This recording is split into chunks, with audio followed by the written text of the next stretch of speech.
Between midnight and dawn, a medieval inn housed dozens of travellers, prepared hundreds of meals, brewed gallons of ale, and witnessed countless deals, arguments, and secrets. The inn was chaotic and crowded, but for both travellers and staff it was a vital sanctuary in a dangerous world. Here's what life was really like inside a medieval inn. Before the story, if these help you sleep, like or subscribe would be cool. Also drop where you're listening from and the time. I check the comments and it's crazy seeing people from like America and Norway on the same video. Tonight's stop, medieval England. Hold up though, get cozy first. Adjust those pillows. Pull up that blanket. Trust me, once we get going, you won't want to move.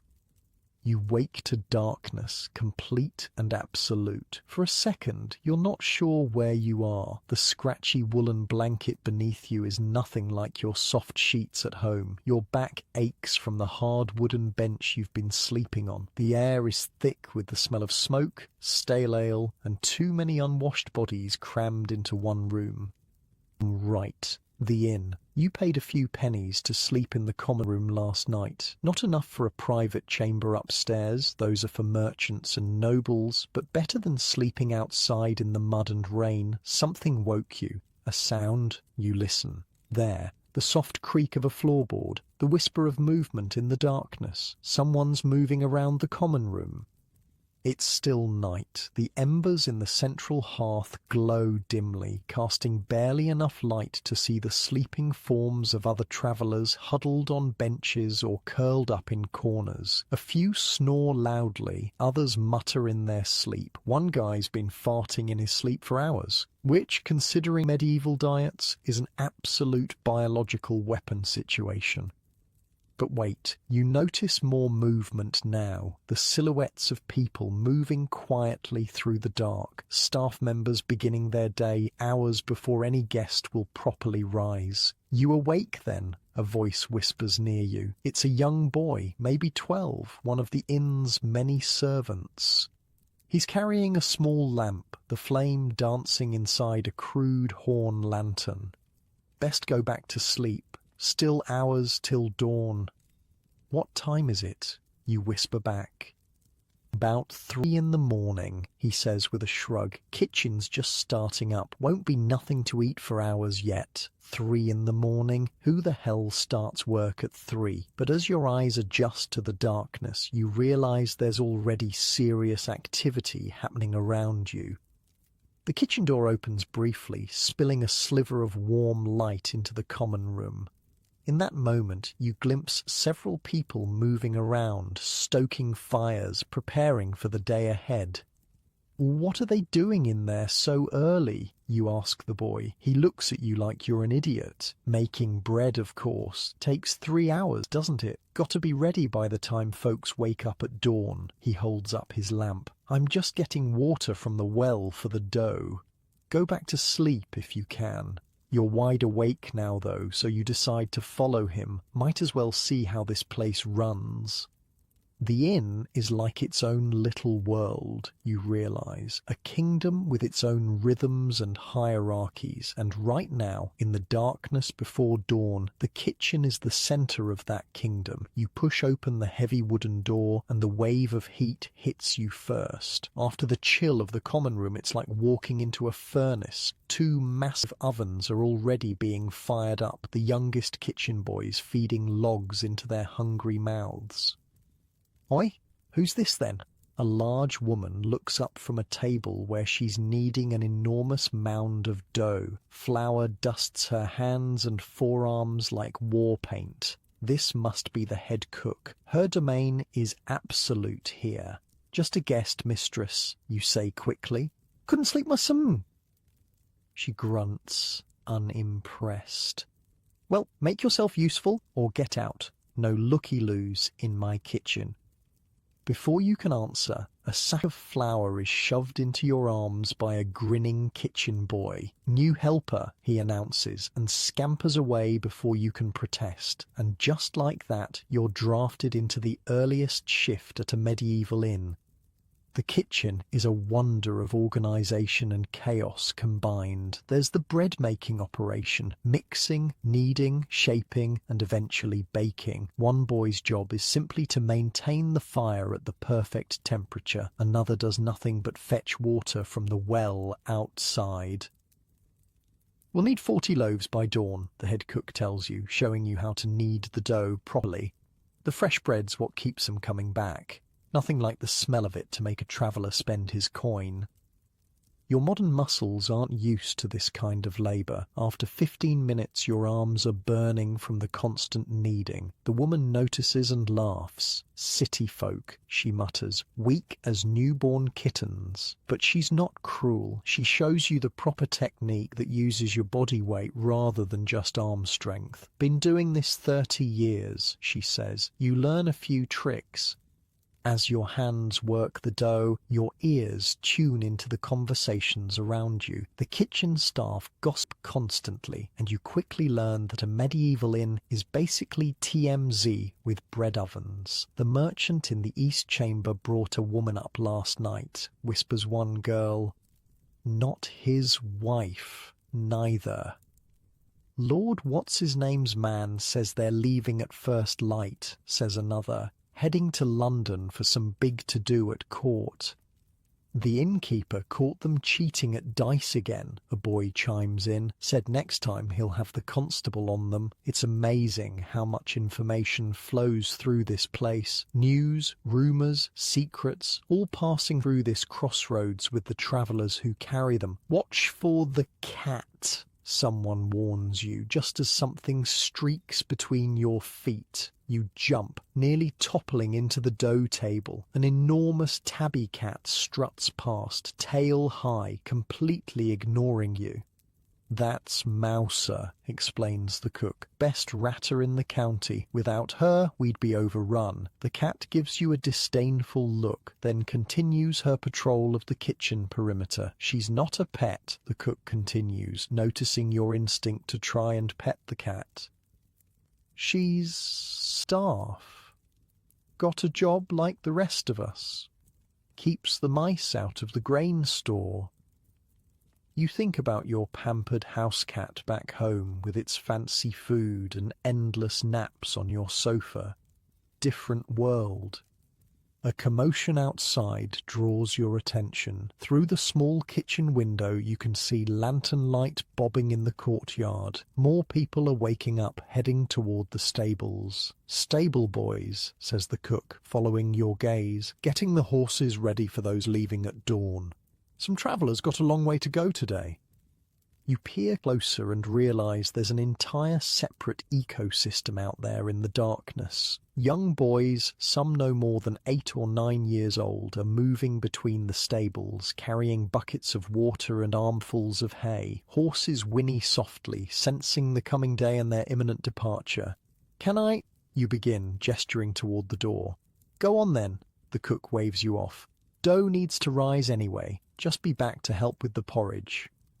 You slip out the kitchen's back door into the courtyard. The pre-dawn air hits you like a slap, cold, damp, and smelling strongly of horse manure. Your eyes take a moment to adjust after the brightness of the kitchen. The stable area is a hive of activity. Apprentice boys brush down horses, muck out stalls, prepare feed. There's a strange camaraderie here. These boys clearly know each other well, trading insults and jokes as they work. That's Lord Fairlie's destrier, one boy whispers to you, pointing to a magnificent white horse in the largest stall. Worth more than this whole inn, that one. Special diet and everything. The white horse seems to know its own importance, standing regally while a nervous-looking boy attempts to clean a stable stain from its flank. What happened there, you ask? Beast lay down in its own mess, didn't it? The boy grimaces, and Lord Fairlie will have my hide if his precious horse ain't spotless when he comes down. You notice how even here, in the pre-dawn darkness, status matters enormously. The white destrier gets the largest stall, special feed, careful grooming. Meanwhile, the pack ponies and mules are crammed 3 to a stall, getting the most basic care. Just like the humans inside the inn, different treatment based entirely on wealth and rank. A bell rings somewhere in the distance. That's the monastery bell, explains an older stable boy. About an hour till dawn now. The pace of work immediately picks up. Dawn is coming, and with it the guests will rise. Everything must be ready. You wander back toward the kitchen, but pause at the edge of the courtyard. In the faint light, you can just make out the inn's sign swinging gently in the breeze, the white hart showing a pale stag on a dark background. Below the sign is the innkeeper himself, talking with what appears to be the night watchman. "Any trouble?" asks the innkeeper. "None, master," replies the watchman. "Quiet night."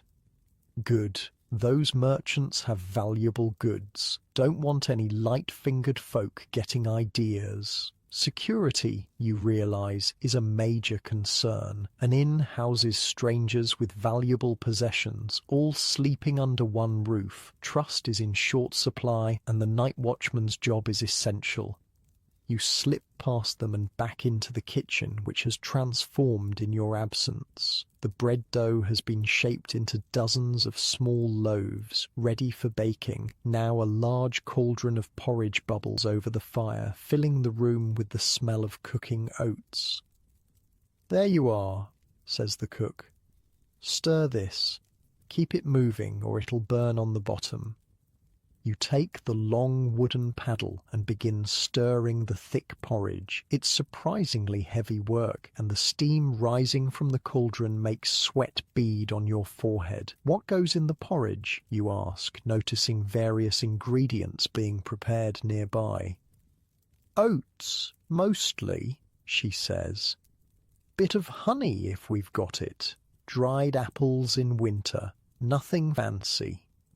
As you stir, more staff filter into the kitchen. The inn is coming alive, preparing for the day ahead. The hierarchy becomes clear. The head cook rules the kitchen, the stable master manages the horses and courtyard, and above them all is the innkeeper, who seems to be everywhere at once, checking on preparations.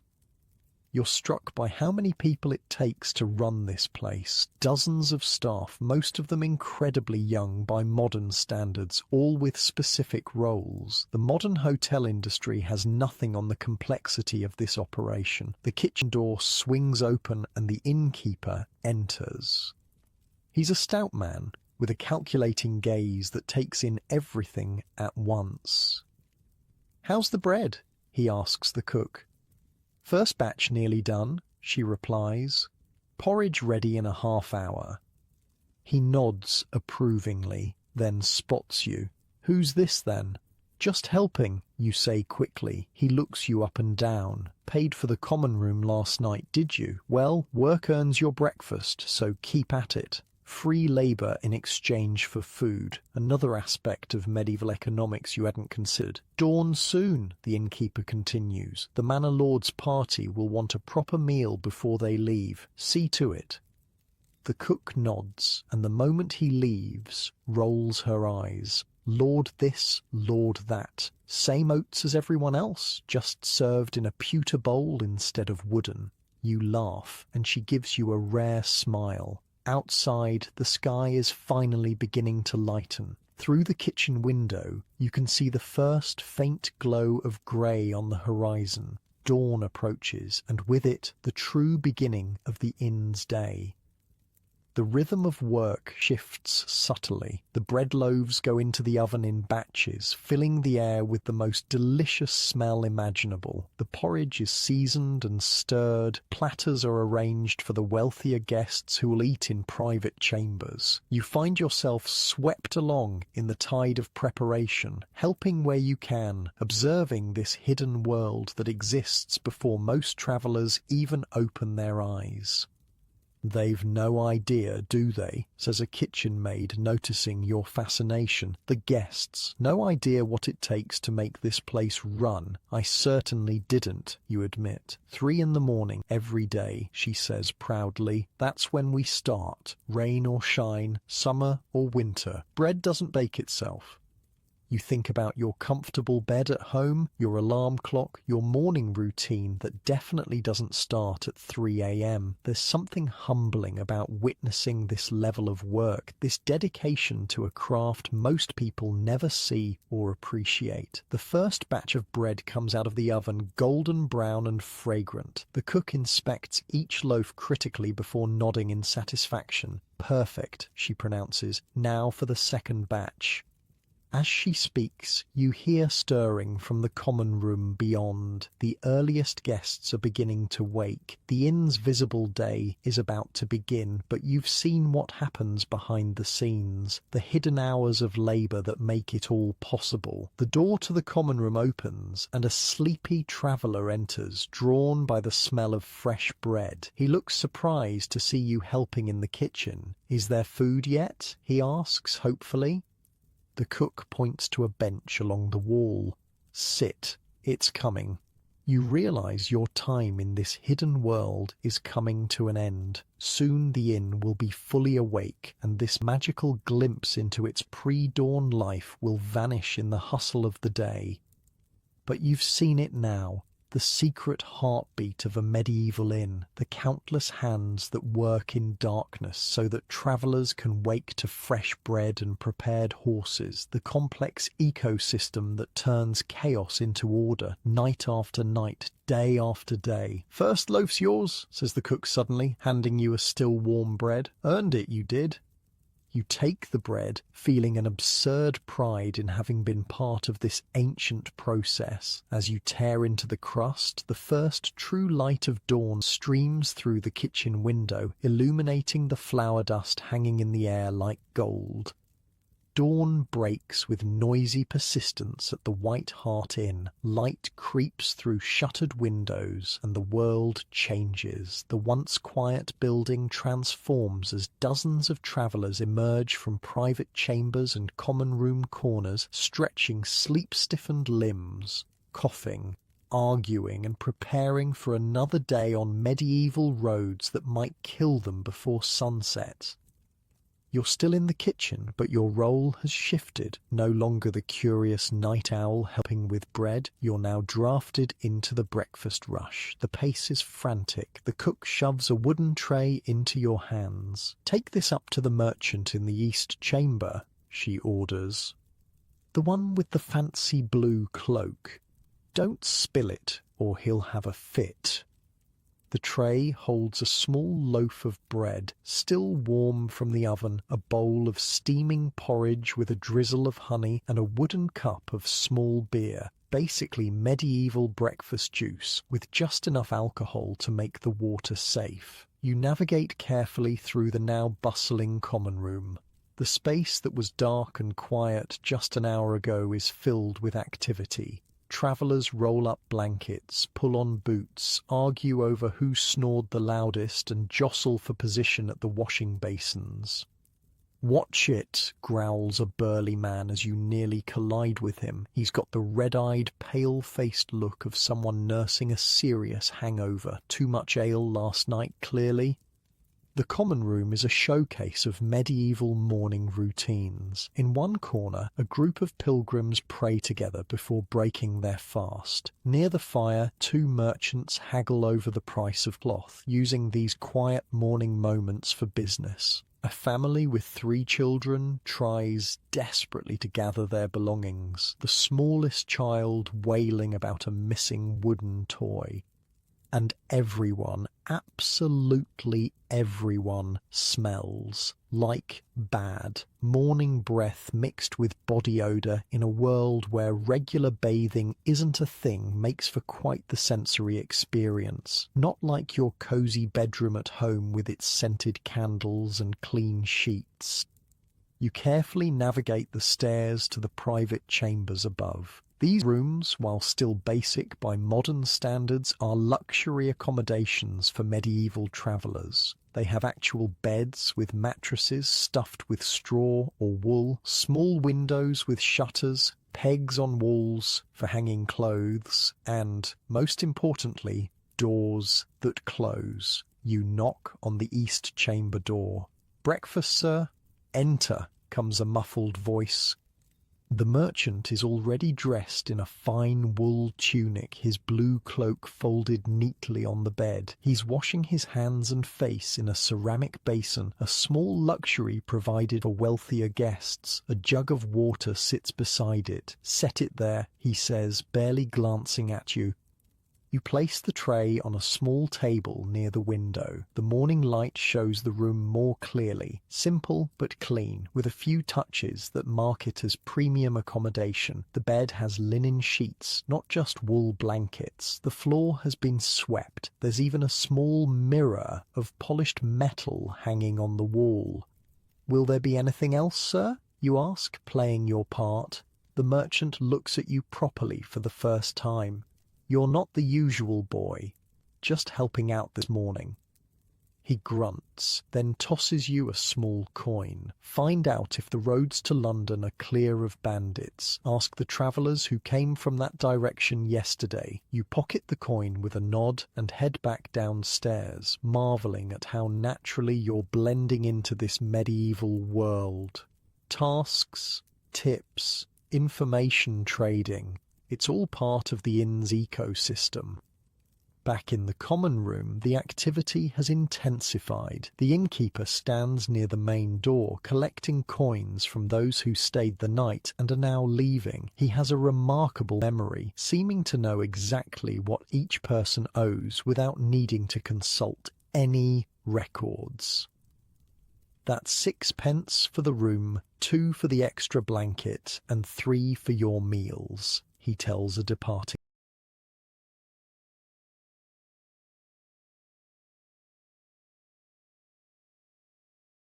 family. Safe travels to Gloucester. Near the wash basins along one wall, a minor crisis unfolds. The basins, communal bowls of water with small cloths beside them, are insufficient for the morning rush. People wait impatiently for their turn to splash water on their faces and rinse their mouths. "Been standing here for ages," complains one man. "Just want to wash the sleep off before hitting the road." His companion laughs. "What's the point? You'll be covered in road dust by midday anyway."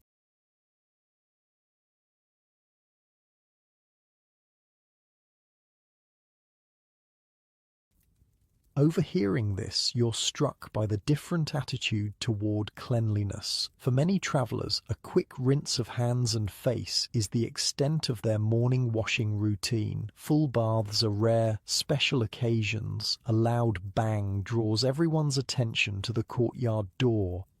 A young stable boy stands there, red-faced and panting. "Lord Fairlie's horse! It's kicked through the stall. Nearly took Watt's head off." Several people rush outside. You follow, curious about the commotion.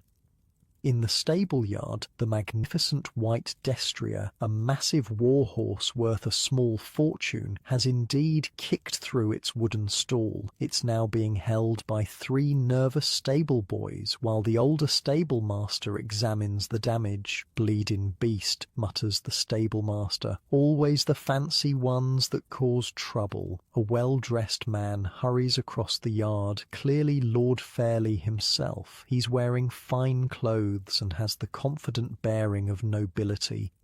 "What's happened to my horse?" he demands. The stable master straightens up. "Nothing to worry about, my lord. Just spooked by something. Horse is fine." Lord Fairlie approaches his destrier, speaking softly to it in a tone very different from the one he used with the stable staff. The horse calms immediately at his touch. "Have him ready to ride within the hour," he orders. "We leave for London at once." You watch this interaction with interest. Even in a crisis, the class divisions remain intact. The nobleman speaks to the servants in commands, never requests. The servants respond with deference, hiding any resentment behind careful expressions.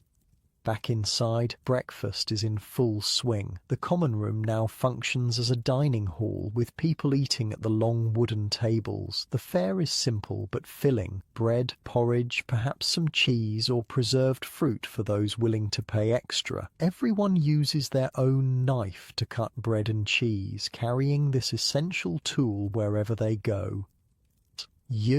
It's the cook again, finding you watching the scene. Stop gawking and make yourself useful. These need to go out. She hands you a large wooden platter piled high with bread. As you move among the tables, distributing bread to outstretched hands, you overhear snippets of conversation, plans for the day's travel, concerns about weather, rumours of bandits on certain roads. Heading to Oxford? Take the river road. The forest path had brigands last week.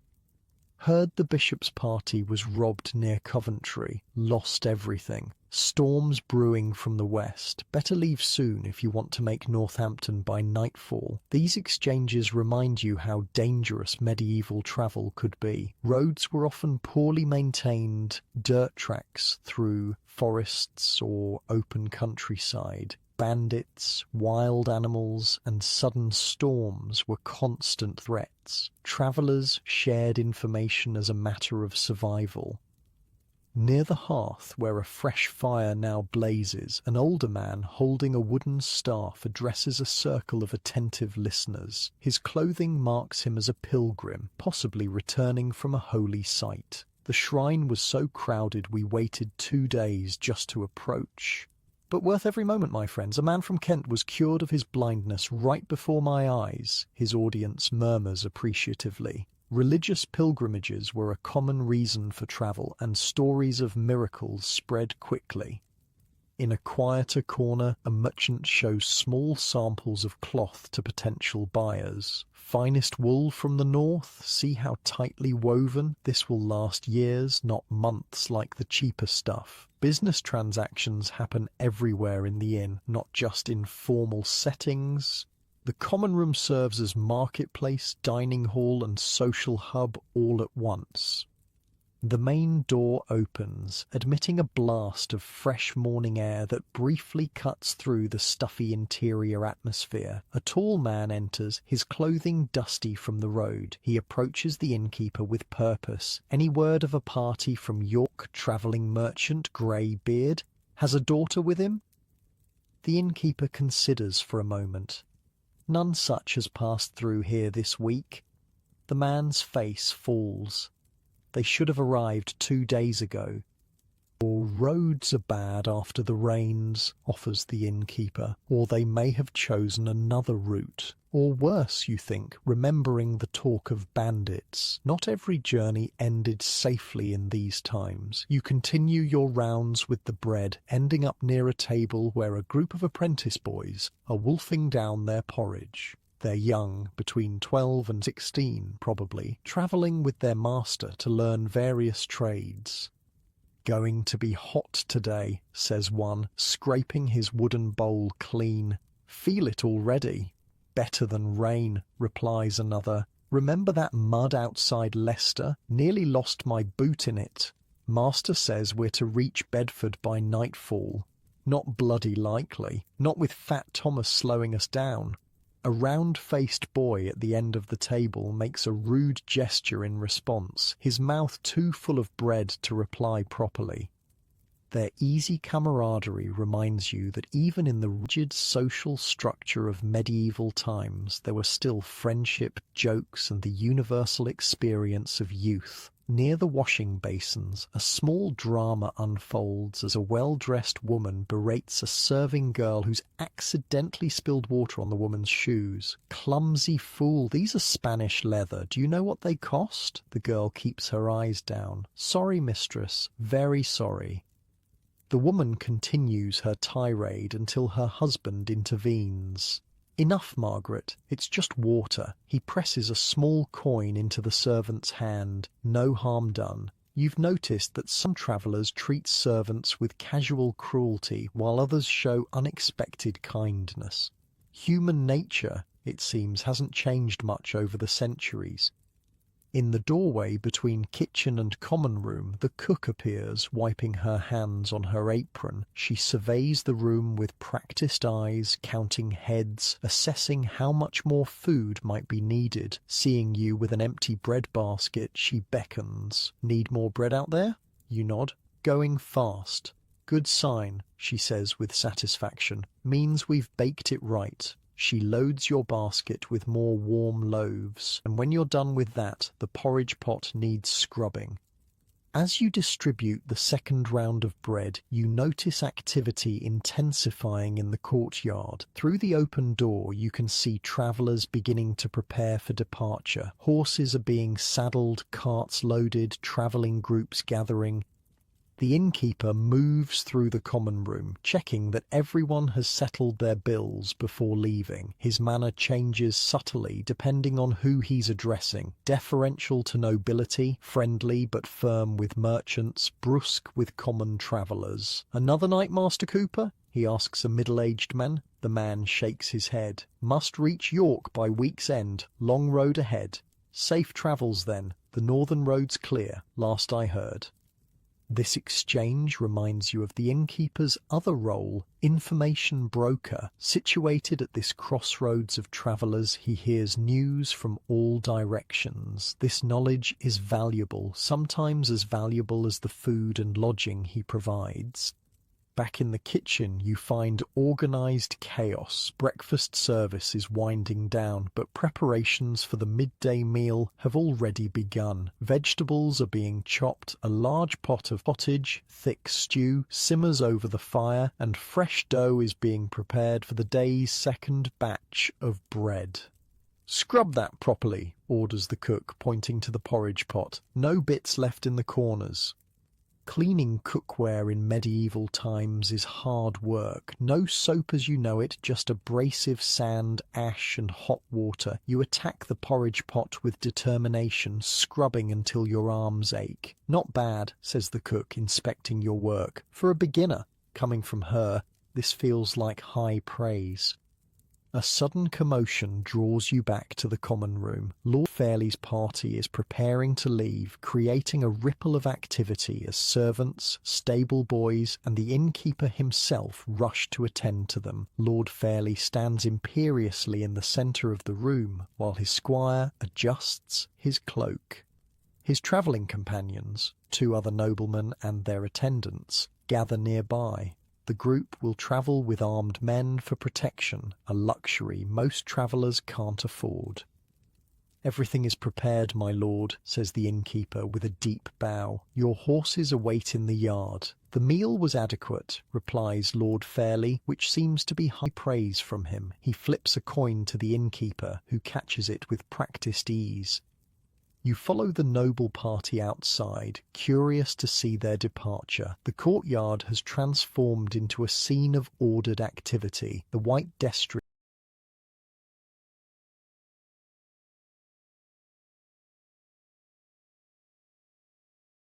now calmed and saddled, stands proudly among the other horses. Servants load the last of the baggage onto pack animals.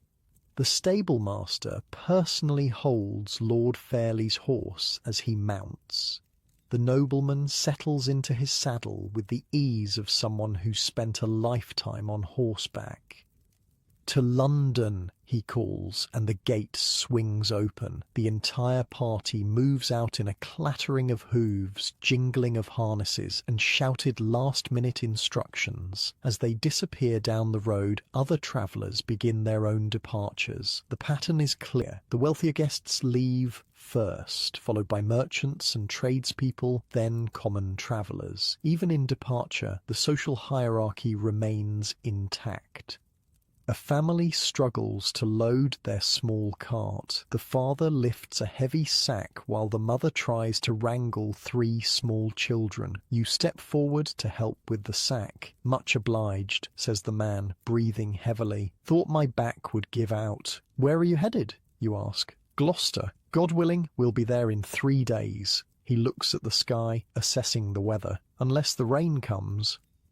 Weather dictated everything in medieval travel. A sunny day might mean good progress. Rain could turn roads to impassable mud pits. Travellers learned to read the sky as carefully as any map. Back inside, the common room is emptying out. Serving boys move between tables, clearing away bowls and cups, sweeping crumbs from benches, preparing the space for the midday activities. The innkeeper stands by the hearth, deep in conversation with an older man whose robes mark him as a scholar or clerk. They speak quietly, heads bent together, occasionally glancing around to ensure privacy. You wonder what they're discussing. Political news, business opportunities, secret messages. Inns were perfect places for clandestine exchanges, neutral ground where different social classes could meet without raising suspicion. In the kitchen, the cleaning continues. Breakfast dishes are washed, tables scrubbed, floors swept. The rhythm of the inn never truly stops. It just shifts from one phase to another. Almost done, says the cook, surveying her domain. Then an hour's quiet before the midday crowd. You realise you've witnessed a complete cycle of the inn's morning life, from the pre-dawn darkness when the first fires were lit through the busy breakfast hours to this moment of brief calm before the next rush begins. Outside, the last travellers mount up or shoulder packs. The courtyard empties gradually as people set off in different directions, carrying with them the news, rumours and connections made during their brief stay at the White Hart. You find yourself standing at the gate watching them go. Some will reach their destinations safely. Others may face bandits, storms, accidents, or illness on the road. Medieval travel was always a risk, which made places like this inn all the more precious. Islands of relative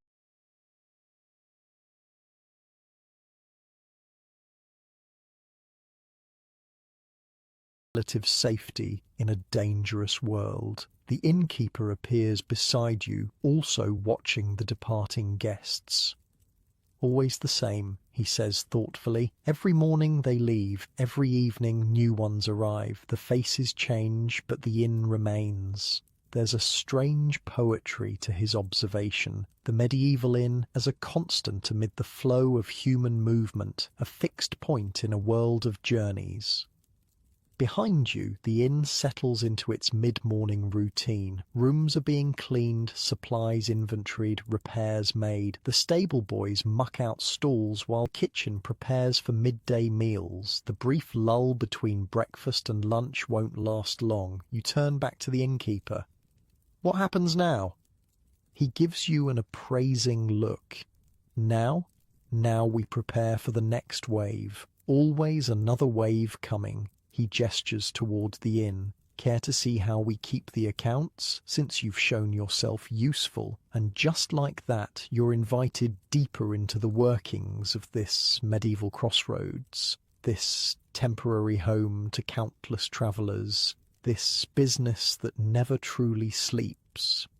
The morning sun climbs higher, warming the courtyard stones. Inside the now quiet common room, the embers in the hearth glow orange, waiting to be built up again for the midday meal. Another cycle in the life of the medieval inn is about to begin. The last traveller vanishes down the road, and the inn undergoes another transformation. The frantic energy of dawn departures fades, leaving behind a strange, expectant quiet. This is the hidden interval between the morning rush and midday bustle, the brief window when the medieval inn truly belongs to those who run it, not those who pass through. Right then, the innkeeper claps his hands, startling you from your people watching at the gate. Let's see what the bastards broke this time.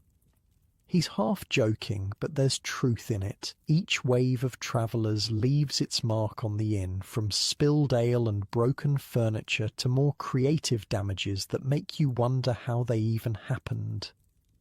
You follow him back inside, where the staff has already begun the post-departure cleaning. The common room, so recently packed with bodies and noise, feels strangely empty. Morning light streams through the now open shutters, highlighting dust motes dancing in the air and revealing every stain on the wooden tables.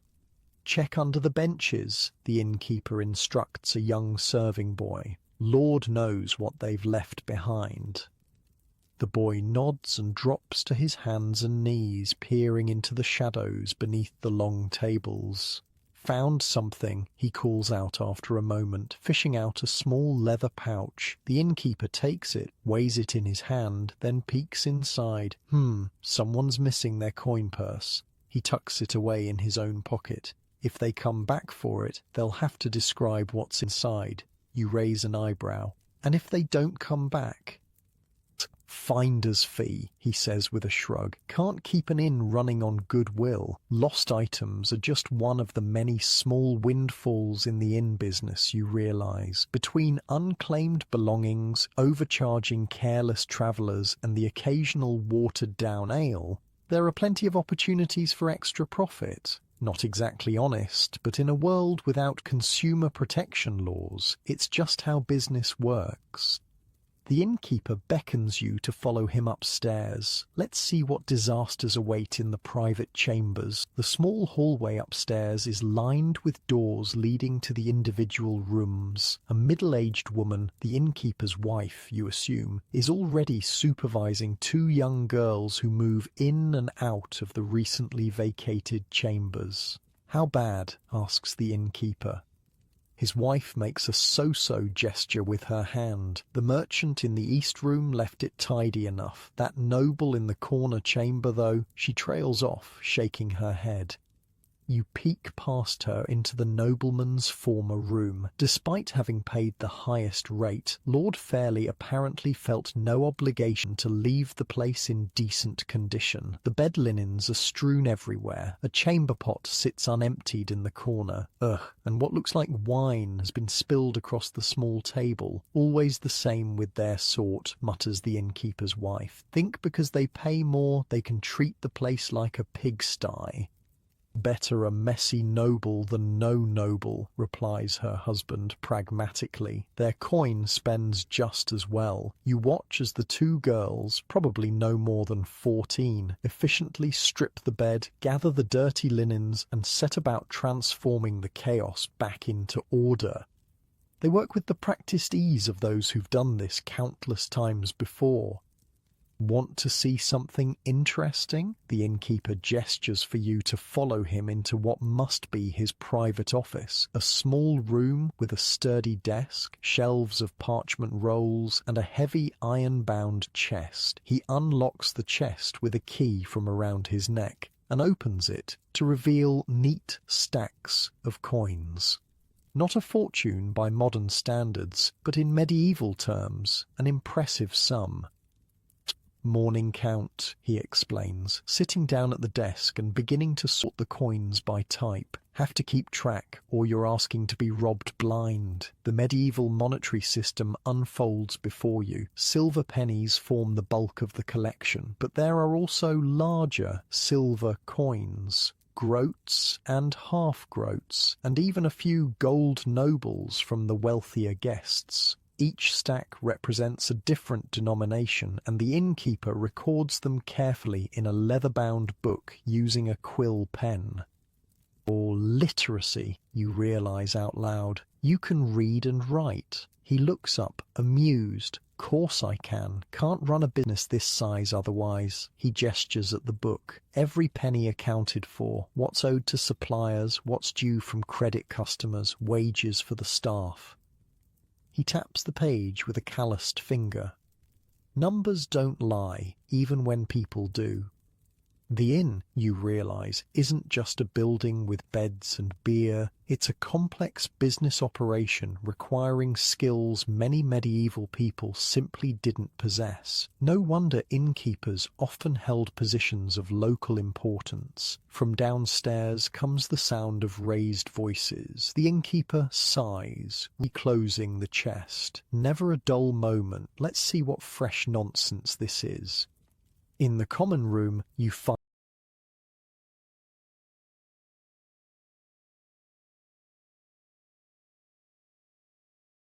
the cook in a heated argument with a red-faced man in rough clothing. A basket of vegetables sits on the table between them. "Highway robbery, that's what it is," the cook exclaims as you approach. "These carrots are half rotten and you want full price?"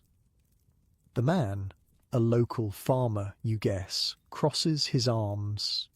"Not my fault you didn't come to market yesterday when they were fresh. Got a family to feed, don't I?" The innkeeper steps between them.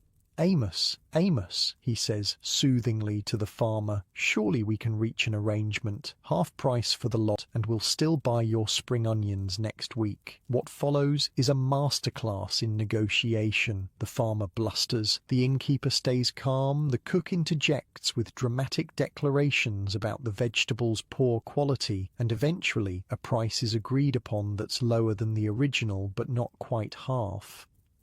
Money changes hands, the farmer leaves grumbling but not truly angry, and the cook takes her questionable vegetables back to the kitchen, already planning how to hide their flaws in tonight's stew. "Supply chain management," says the innkeeper with a wink at you.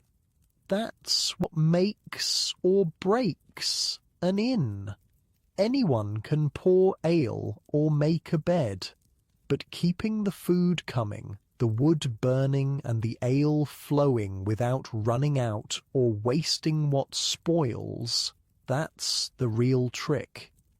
You nod, impressed by this medieval businessman's savvy. "How many suppliers do you deal with?" He thinks for a moment. "Directly, 20, maybe 30. The baker for extra bread when we're too busy to make our own. 3 farmers for vegetables. The butcher for meat when we can afford it. The brewer, the woodsman, the charcoal burner," he counts on his fingers. "The candle maker, the blacksmith for repairs, the cooper for barrels, the potter for dishes." The list goes on, revealing the complex web of relationships and dependencies that keep the inn functioning. It's a reminder that even in the medieval world, nobody truly operated independently. The inn sits at the center of a local economic ecosystem, providing income for dozens of other businesses. A young boy bursts through the door, panting heavily. "Master, rat catcher's here." The innkeeper nods. "Send him round to the cellar entrance, and tell him if he lets that dog of his piss on my barrels again, I'll skin them both." You follow curiously as the innkeeper heads toward the back of the building. Behind the kitchen is a sloping entrance to the cellar, the inn storage area for food, drink, and supplies that don't need daily access. Waiting there is a wiry man with a face like weathered leather, accompanied by a small, intensely focused terrier on a leather lead. This is the rat catcher, a specialized tradesman who travels between businesses dealing with vermin problems. "Mornin', Master Hart," the rat catcher says with a deferential nod. "Come for the usual inspection. Any sign of trouble last time?" asks the innkeeper. "Couple of big old rats in the grain store, nothing Pinch couldn't handle." He pats the terrier, who quivers with anticipation. "This place is cleaner than most, truth be told. Credit to your cat." They disappear into the cellar together, the dog straining at its lead, nose to the ground. You decide not to follow. Medieval rat extermination probably isn't something you need to witness up close.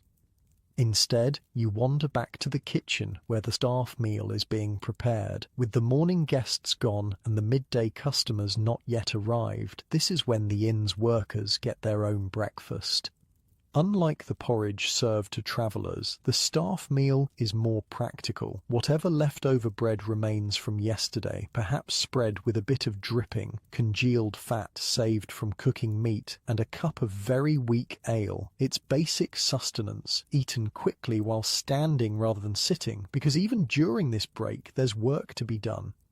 The cook slices yesterday's bread with practiced efficiency, handing out pieces to the gathered staff. "Eat up quick," she says. "Merchant caravan expected by midday, going to be busy." You accept your share, surprised to find the day-old bread still tasty despite its slight staleness. The dripping spread on top adds a savoury richness that makes this simple meal surprisingly satisfying.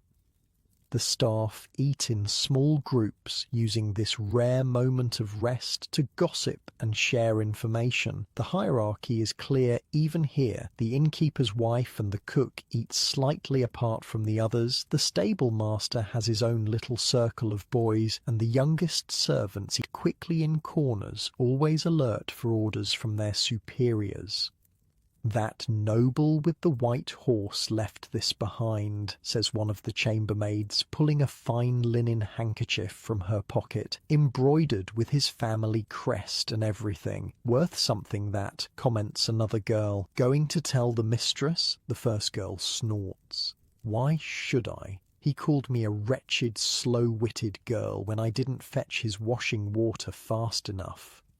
You notice how these small acts of resistance, keeping found items, taking slightly longer breaks, watering down the ale when no one's looking, are the staff's way of balancing the otherwise one-sided power dynamic with their social superiors. The stable master enters, wiping his hands on a rag. "Heads up," he announces to the room. "Rider just passed with news. Bishop's party coming through tomorrow. 6 horses, 3 wagons." A collective groan rises from the staff. Apparently, religious officials aren't popular guests. "What's wrong with the bishop?" you ask the serving boy next to you. He rolls his eyes, demands the best of everything, but haggles over every penny. His servants act like they're nobility themselves. And they never, ever tip. Medieval tipping culture? Who knew? The staff meal concludes as quickly as it began. Wooden bowls are rinsed, working areas cleared, and everyone returns to their tasks. The brief respite is over, and the inn's machinery cranks back to life. You find yourself drafted into the cleaning brigade. The innkeeper's wife hands you a broom with a business-like nod. Courtyard needs sweeping, all that horse mess from the morning departures. Outside, the courtyard bakes in the late morning sun. The cobblestones are indeed scattered with evidence of the morning's equine traffic, manure, bits of hay, and the occasional lost horseshoe nail. You set to work with the broom, pushing the debris into piles.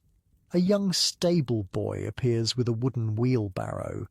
"I'll take it to the midden heap," he explains, shoveling up your piles. "Good for the garden eventually, horse shit. Best fertilizer there is." Medieval recycling at its finest. Nothing goes to waste in this economy, especially not something as valuable as animal manure for growing food. As you sweep, you notice the gate opening to admit a solitary traveller on foot, a man in simple robes carrying a wooden staff. From his dusty appearance and the scallop shell pinned to his hat, you identify him as a pilgrim, probably returning from a religious shrine. He approaches slowly, limping slightly. The stable boy notices him too.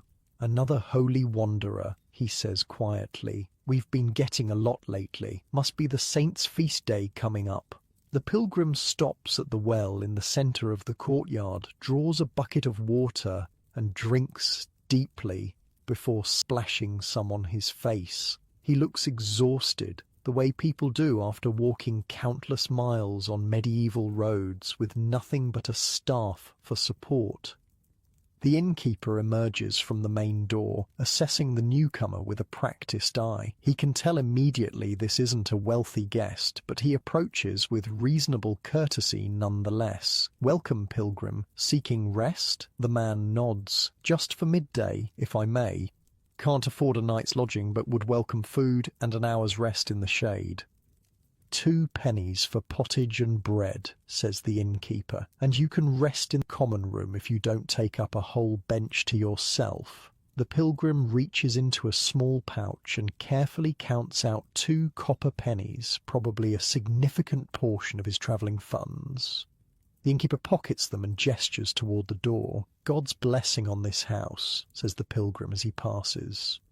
"God's blessing won't pay my suppliers," mutters the innkeeper once the man is inside, but there's no real malice in it, just the pragmatism of a businessman who's seen every type of traveller come through his doors. Back in the common room, the pilgrim takes a seat in a corner, his staff propped beside him. He sits with the particular stillness of someone who has learned to conserve energy through long journeys. The serving boy brings him a wooden bowl of pottage, a thick stew of vegetables, grains, and small bits of meat, and a chunk of bread. The pilgrim makes the sign of the cross, says a brief prayer, and begins eating slowly, savouring each bite. Watching him, you're struck by the different pace of medieval travel. This man has probably been walking for weeks, possibly months. Each day brings new dangers, from mundane threats like blisters and bad weather to more serious perils like highwaymen or illness far from home. And yet people undertook these journeys by the thousands, driven by faith, commerce, or necessity. The inn represents a crucial support system for this mobile medieval society, a place where roads and lives intersect, where safety and comfort, however basic, can be purchased for a few coins, where information flows as freely as the ale. More travellers begin to arrive as midday approaches. Unlike the morning departures, who all left around the same time, the arrivals are staggered throughout the day. A merchant with a small cart, a pair of friars walking together, a local farmer coming in just to trade news and have a cup of ale before returning to his fields. The innkeeper greets each one personally, assessing their status, their needs, and, most importantly, their ability to pay. Different greetings for different social ranks, different prices too, you suspect, though that goes unspoken. The inn's rhythm shifts again, the energy building gradually as more people filter in. The common room fills with voices, the kitchen activity increases, serving boys move more quickly, the midday rush is beginning. You find yourself watching this ebb and flow with fascination. The medieval inn breathes like a living thing, expanding and contracting with the human tide that passes through it. And at the centre of it all stands the innkeeper, part businessman, part host, part information broker, controlling the flow with the confidence of someone who knows exactly how valuable his services are in this world of difficult journeys. He catches you watching and gives a knowing nod, as if to say, "Now you understand." And you do. This brief morning glimpse into the inner workings of the inn has revealed something essential about medieval life. The complex interdependence of people, the economies built around basic human needs, the social fabric woven from countless interactions between travellers and hosts. The pilgrim finishes his meal, thanks the serving boy with a blessing, and departs to continue his journey. Others arrive to take his place. The cycle continues, unbroken for centuries before and after this moment. Outside, the sun reaches its highest point. Midday has arrived at the White Hart Inn, and with it a new chapter in the daily life of this medieval crossroads. Midday at the White Hart brings a completely different crowd than the morning's departing travellers. These aren't people passing through. They're locals with business to conduct, deals to make, information to trade. The inn transforms from travel haven to medieval marketplace, social hub, and unofficial town hall, all rolled into one. You lean against the doorframe, watching as a group of well-dressed merchants claims the best table near the fire. Their clothes mark them as prosperous local businessmen, wool traders, from the looks of their samples and the technical jargon flying between them as they compare swatches of fabric. £7 per sack, and that's highway robbery, complains a red-faced man with a substantial belly.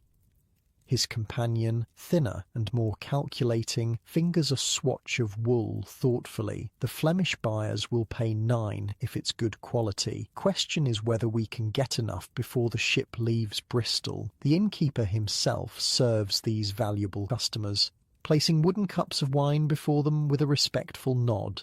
Not the watered-down stuff for common folk, you notice, but decent imported wine from France or Spain. Business relationships need nurturing, after all.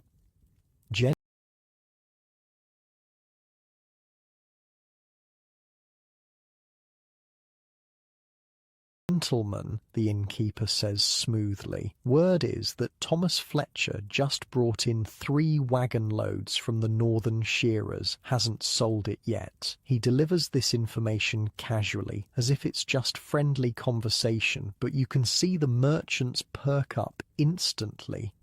Where's he storing it? Asks the thin man, trying to sound uninterested and failing completely. His warehouse by the river gate. Arrived yesterday. The innkeeper moves away, having dropped his valuable information bombshell. You realize you're witnessing one of the inn's most important functions, information brokerage. The innkeeper just provided actionable business intelligence, and you'd bet good money he'll get some compensation from both the merchants for the tip and Thomas Fletcher for directing buyers his way. Near the window, another group gathers around a ruddy-faced man gesturing expansively. I tell you, the harvest will be early this year. Signs are all there. Dry spring, hot summer coming. Agricultural forecasting, medieval style. The farmers and landowners listen intently, planning their labour needs based on this prediction. In a world without weather apps or agricultural science, this kind of collective wisdom sharing was crucial. The common room fills steadily as the sun reaches its zenith. The smells change too. Morning's baking bread has given way to the rich aroma of the midday pottage, a thick stew that forms the main meal for most people. The kitchen door swings open frequently as serving boys rush in and out with filled bowls and empty ones. A new arrival draws everyone's attention. A man in the distinctive dress of a town official enters, accompanied by 2 hard-faced men who might charitably be called guards, but more accurately resemble hired muscle. The room quiets noticeably. "Tax collector," whispers a serving boy as he passes you. "Come to assess the inn's quarterly payment." The innkeeper emerges from behind the serving area, his face carefully arranged into a neutral expression. "Master Gibbs," he says with a shallow bow, "what brings the town's treasurer to my humble establishment?" Master Gibbs, a pinch-faced man with ink-stained fingers, removes a scroll from his sleeve with theatrical slowness. "Annual inspection and tax assessment, Master Hart. I trust your records are in order?" The atmosphere in the room shifts subtly. The other customers suddenly become very interested in their food and drink, pointedly not watching this interaction while missing absolutely nothing. "Of course," replies the innkeeper smoothly. "Shall we discuss this in my private office?" "After the inspection," Gibbs insists. "My men will need to count your barrels, assess your stores, and evaluate your guest capacity." What follows is a fascinating dance of medieval bureaucracy and creative accounting. The tax collector and his men begin checking various aspects of the inn's operation while the innkeeper follows, offering explanations and excuses at every turn. "These barrels appear newly acquired," says Gibbs, making a note on his parchment. "Merely replaced the damaged ones from winter," counters the innkeeper. "No increase in capacity. You've added 2 beds in the east chamber. Temporary arrangements for a family who lost their home in the fire across town. charity, not commerce. The locals watch this performance with knowing expressions. It's clearly a familiar ritual, the taxman trying to find evidence of undeclared prosperity, the innkeeper working to minimize his tax burden through creative interpretations of the truth. Meanwhile, the common room continues its midday business. A group of craftsmen, you can tell by their calloused hands and specialized tools hung from their belts, huddle together discussing what sounds like a labor dispute with a local lord. He can't expect master-quality work at apprentice prices, growls a heavy-set man you guess is a mason. I've told him plain, my men won't set another stone until he honors the original agreement. He'll just bring in workers from the next town, warns another. Not if the guild stands together. This is clearly an early form of labour organising, with the inn providing neutral ground for these discussions. You're struck by how many different social functions the building serves, beyond just food and lodging. Near the door, a different kind of transaction is taking place. A well-dressed young woman speaks quietly with a grey-haired lady whose basket contains small cloth packets of what might be herbs or medicines. "My monthly courses are heavy and painful," the younger woman murmurs. "Have you something for that?" The older woman nods, discreetly passing over a small packet. "Steep this in hot water, drink it morning and night, and take this oil for the pain." Silver changes hands, wrapped in a handkerchief to avoid drawing attention. Medieval healthcare happening right in the corner of the inn. The local wise woman or healer using this public space to meet clients who might not be able to visit her home without raising gossip. In the opposite corner, a cluster of older men play a board game that resembles backgammon, slapping down wooden pieces with enthusiastic trash talk. "You play like my grandmother, and she's been dead 10 years. Your luck won't hold forever, William. Another round, double stakes." Coins change hands, ale is consumed, and the game continues amid good-natured insults. Gaming has been part of inn culture for as long as inns have existed, you realise. The tax collector emerges from the kitchen with a sour expression. Clearly, his inspection hasn't revealed as much taxable prosperity as he'd hoped. The innkeeper follows, looking carefully neutral rather than triumphant. "Your records," demands Gibbs, gesturing toward the upstairs office. As they disappear up the stairs, conversation in the common room resumes its normal volume. "Old Gibbs won't find much today," chuckles one of the wool merchants. "Not after Hart's wife spent yesterday hiding half their stock at her sister's farm." "Smart man," agrees his companion, "keeps just enough visible to look honest." Tax avoidance, a medieval tradition as time-honoured as the taxes themselves. The serving boy who's been shadowing you appears at your elbow. "You look lost," he observes. "Want to see something interesting?" Without waiting for your response, he gestures for you to follow him through a side door and down a short corridor. You emerge in a small room adjacent to the kitchen, where several people sit at a rough wooden table. Unlike the common room, this space feels private, almost secretive. "Innkeeper's private tap room," the boy explains, "for special guests who don't want to be seen in the main room." The occupants are an eclectic mix, a man in expensive but deliberately plain clothes who might be a nobleman trying not to attract attention, 2 hard-faced men with the alert posture of professional soldiers, and a nervous-looking fellow in scholar's robes, clutching a leather satchel. They fall silent as you enter, eyeing you suspiciously. "Just showing the new help around," the boy says quickly. "Pay us no mind." You back out, following the boy to safer territory. "What was that about?" you ask when you're alone in the corridor. He shrugs. "Don't ask, don't get in trouble. That's my motto. But sometimes people need to meet without everyone in town knowing their business. Innkeeper charges extra for the private room and keeps his mouth shut about who uses it." Political intrigue, secret business deals, perhaps even espionage, the medieval inn accommodates it all for the right price. Back in the common room, the midday meal is in full swing. The pottage today is particularly good, a thick stew of barley, cabbage, onions, and small bits of salt pork that add a rich flavour. It's served in wooden bowls with a chunk of bread on the side, the universal medieval dining setup for all but the wealthiest nobles. You notice how people eat, most using their own knives to cut bread and spear pieces of meat, scooping up the liquid with pieces of bread, drinking broth directly from the bowl when necessary. Spoons exist but are often shared, and forks are still a foreign novelty few have encountered. Personal eating knives are serious business.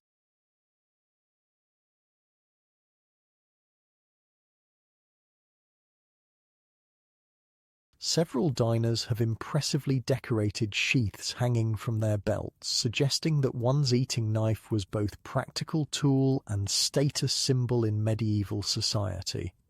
The innkeeper's wife oversees the midday service with sharp eyes, watching for empty cups that represent missed profit opportunities. She moves through the room with the confidence of someone who knows her domain perfectly, occasionally barking orders to serving boys who move too slowly.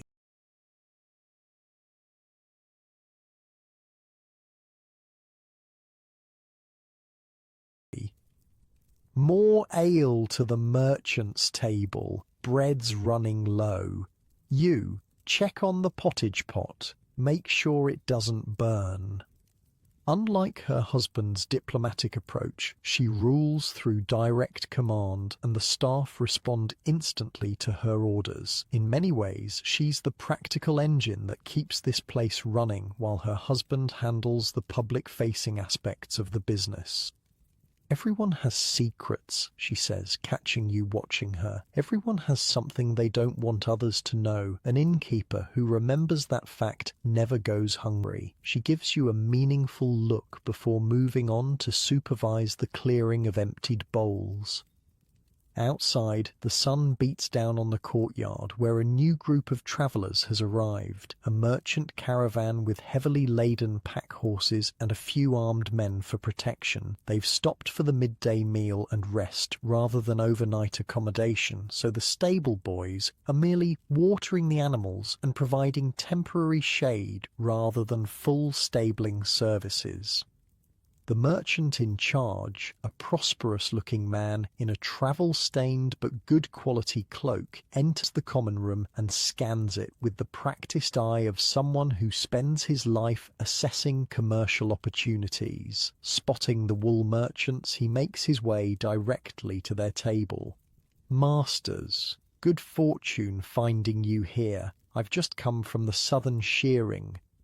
Another commercial connection made, another deal in the making. The inn serves as medieval business incubator, stock exchange, and social network all at once. By the hearth, an entirely different scene unfolds. A man with the rough hands of a labourer sits with his elderly father, supporting him as he shakily raises a spoon to his lips. "Eat, father. Bit more. Innkeeper's wife put extra meat in yours, see?" The old man manages another spoonful of pottage. "Good of her. Always had a soft spot for your mother. She did." This small moment of tenderness amid the business transactions reminds you that the inn serves emotional needs too, a place where a working man can bring his elderly father for what might be his only substantial meal of the day, where community connections maintain a social safety net of sorts. The tax collector descends from the upstairs office, his expression even sourer than before. Clearly, the innkeeper's bookkeeping has proven frustratingly adequate, legal enough to avoid penalties, but creative enough to minimize the tax burden. Gibbs and his men depart with minimal farewell, though you notice one of the guards accepts a discreet cup of ale from a serving boy as he leaves. Everyone has their price in this medieval economy of favours and obligations. The innkeeper returns to the common room, looking satisfied. "Another year, another assessment," he announces to the room at large. "Taxes remain punishment for success, my friends." This draws appreciative chuckles from the merchants and local craftsmen, who clearly share his sentiment about taxation. As the midday meal concludes, the room's energy shifts again. Some customers leave, heading back to workshops or fields. Others linger, transitioning from eating to serious drinking, with games of dice appearing on several tables. A few people simply find comfortable corners to doze in, sleeping off their meal during the hottest part of the day. The innkeeper's wife appears at your side, wiping her hands on her apron. "Make yourself useful and help clear these tables," she says, nodding toward the recently vacated spots. "New crowd will be in soon for the afternoon ale." As you stack wooden bowls and gather scattered bread crusts, which will be collected for animal feed, nothing wasted in this economy, you listen to the fragments of conversation flowing around you. The midday crowd offers a cross-section of medieval society and its concerns. Merchants discussing wool prices and shipping delays, craftsmen debating the quality of materials, farmers worrying over weather patterns and crop yields, women exchanging remedies for common ailments, young men boasting of exploits real or imagined, elders reminiscing about the hardships of years past. You realize you're eavesdropping on the collective conversation of a society, its hopes, fears, ambitions, and grievances all voiced within these walls. The inn isn't just a business, it's a crucial social institution where community happens. "That merchant caravan outside," says the cook, appearing beside you with a fresh batch of bread. 30 people wanting food, just like that, going to need more pottage. She doesn't seem distressed by this, merely stating the reality of inn life, constant adjustment to fluctuating demand. Through the window you see the merchant caravan beginning to organize itself for departure. Their stop has been brief but productive. Animals watered, people fed, business connections made, information gathered. Medieval travel efficiency at its finest. Inside, the common room settles into its post-meal lull. This is a quieter, more contemplative phase of the inn's day. A few patrons doze at tables. The serving boys move at a more relaxed pace, cleaning up from the midday rush. The innkeeper himself takes a rare moment to sit down, sharing a cup of better quality wine with one of the wool merchants, their conversation low and punctuated by occasional knowing laughter. This, too, is part of the rhythm of the medieval inn, the brief respite between meal services, the calm before the next wave of activity. Outside, the afternoon sun begins its slow descent. The shadows in the courtyard lengthen imperceptibly. Another transition approaches. The innkeeper glances around his domain with the satisfaction of a man whose complex business is functioning exactly as it should. Meeting your eye, he raises his cup in a small salute, acknowledging your observation of this world within a world, this crossroads of commerce, communication, and community that is the medieval inn at midday.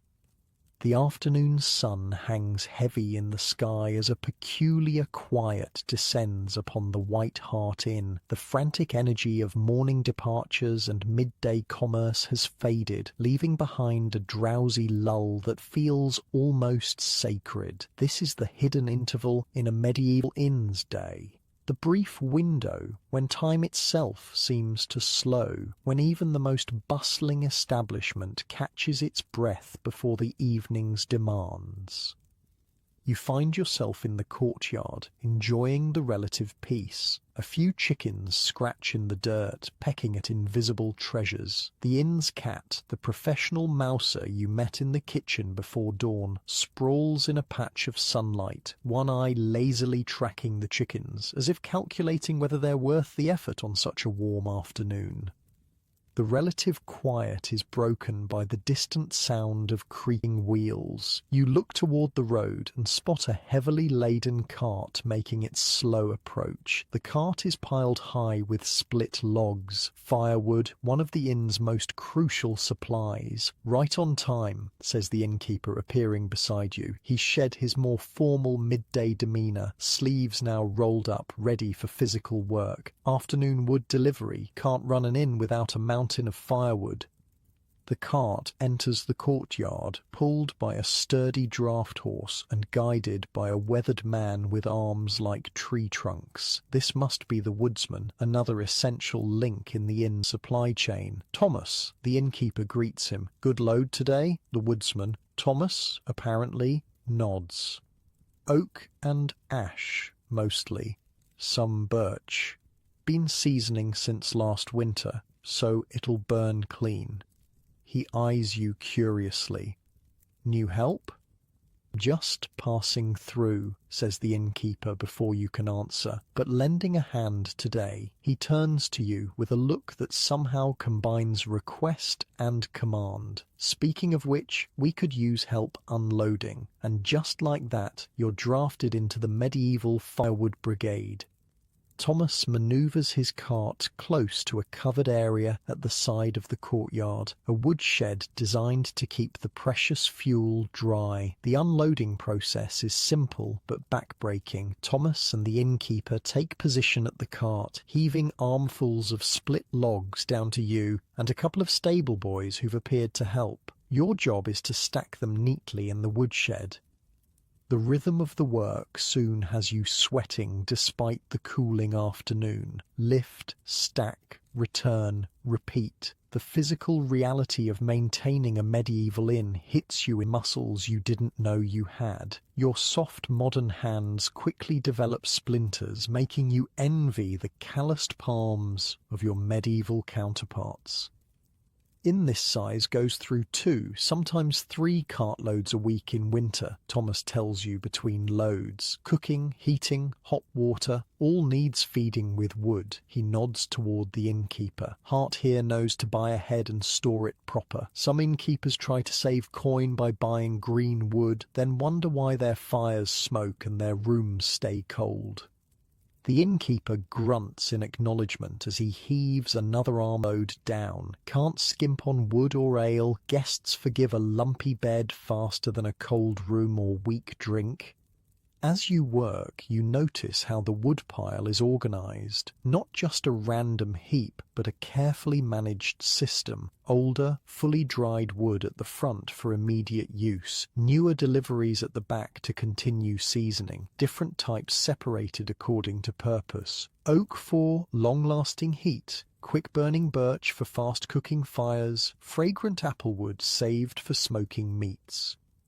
Just one more example of the sophisticated systems that keep this medieval business running, invisible to most guests but crucial to their comfort. The unloading takes the better part of an hour. When the cart stands empty, Thomas produces a cloth-wrapped package from beneath his seat. "And wife? Sent these, thought you might like them for the evening crowd."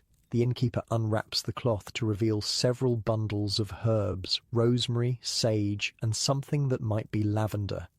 "Bless her," he says, genuinely pleased. "These'll freshen the common room nicely." A small transaction follows, not with coins, but with a large wrapped package the innkeeper retrieves from the kitchen. "Leftover bread and 2 pork knuckles," he says, "and a jug of the new ale to try." Thomas accepts this payment with a satisfied nod. The medieval economy runs as much on barter and exchange as it does on actual currency, especially among regular business partners with established relationships. "Back in a few days," Thomas says as he climbs back onto his cart. "Save those jugs. Need them back." As he departs, the innkeeper turns to you. "Good work. You've earned a rest and something to drink." Inside, the common room has transformed yet again. The midday crowd has largely dispersed, leaving only a few dedicated drinkers nursing cups of ale in corners. Serving boys sweep the floor and wipe down tables, preparing for the evening to come. The innkeeper leads you to a small table and gestures for a boy to bring drinks. "Afternoon's always quiet," he explains, settling his bulk onto a bench with a sigh of relief. "Everyone's either gone back to work or sleeping off their dinner. Won't pick up again until travellers start arriving for the night." This lull, you realise, is a strategic opportunity for the inn to prepare for evening demands. The staff doesn't waste it. All around you, people are engaged in essential tasks. The cook stands in the kitchen doorway, chopping vegetables for the evening pottage. 2 young girls scrub floor rushes with herbs to freshen them. The innkeeper's wife sits at a table checking off items in a ledger, her lips moving silently as she counts. "What's the hardest part?" you ask the innkeeper, genuinely curious about the challenges of running a medieval hospitality business. He considers this as he takes a deep drink of ale. "Balance," he says finally. "Having enough but not too much. Food that spoils before it's eaten is money lost. Rooms that sit empty, same thing. But turn away guests because you're short on bread or beds, that's reputation damaged. How do you know how many will come each night?" He shrugs. "You don't, not exactly, but you learn the patterns. Market days bring merchants, saints' feast days bring pilgrims, good weather brings everyone. Certain seasons are busy, others so quiet you wonder if the road itself has died." He taps his temple. "Good innkeeper keeps all that up here, plans accordingly." This conversation is interrupted by the arrival of yet another supplier, a round-faced woman carrying a covered basket that emanates a distinctly dairy-like smell. "Ah, Mistress Ellen," says the innkeeper, rising to greet her. "The cheese arrived safely, I see." 6 rounds of hard cheese for storing, she confirms, placing her basket on the table, and 2 soft ones for eating soon, made just yesterday. You peer into the basket to see the neat rounds of cheese, some wrapped in cloth, others in leaves. Medieval refrigeration relied on cool storage spaces and careful timing. The hard cheeses would last months in the right conditions, while the soft varieties needed to be consumed within days. "Perfect," says the innkeeper, examining her wares with an expert eye.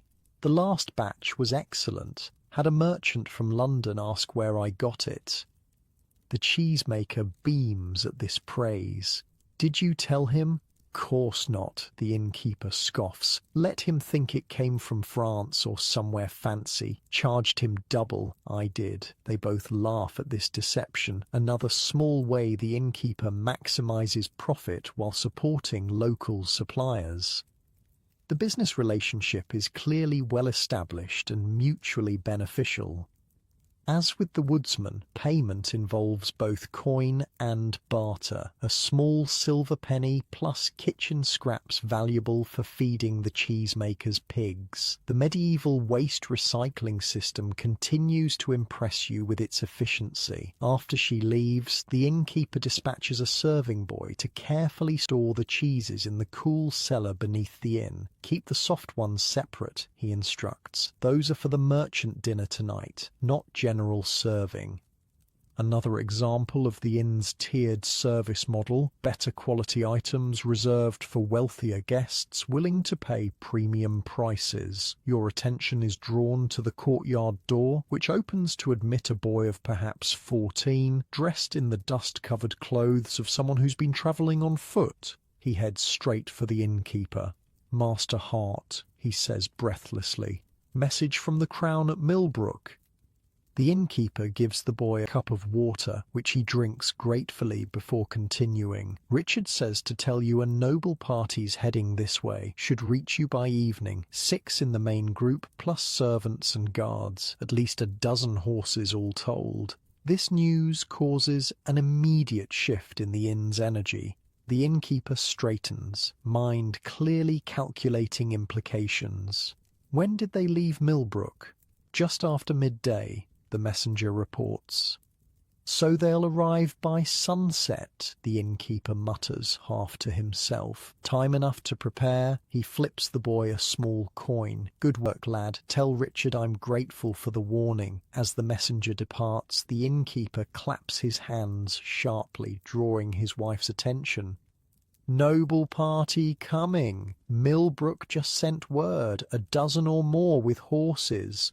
She's on her feet immediately, ledger forgotten. How many chambers will they need?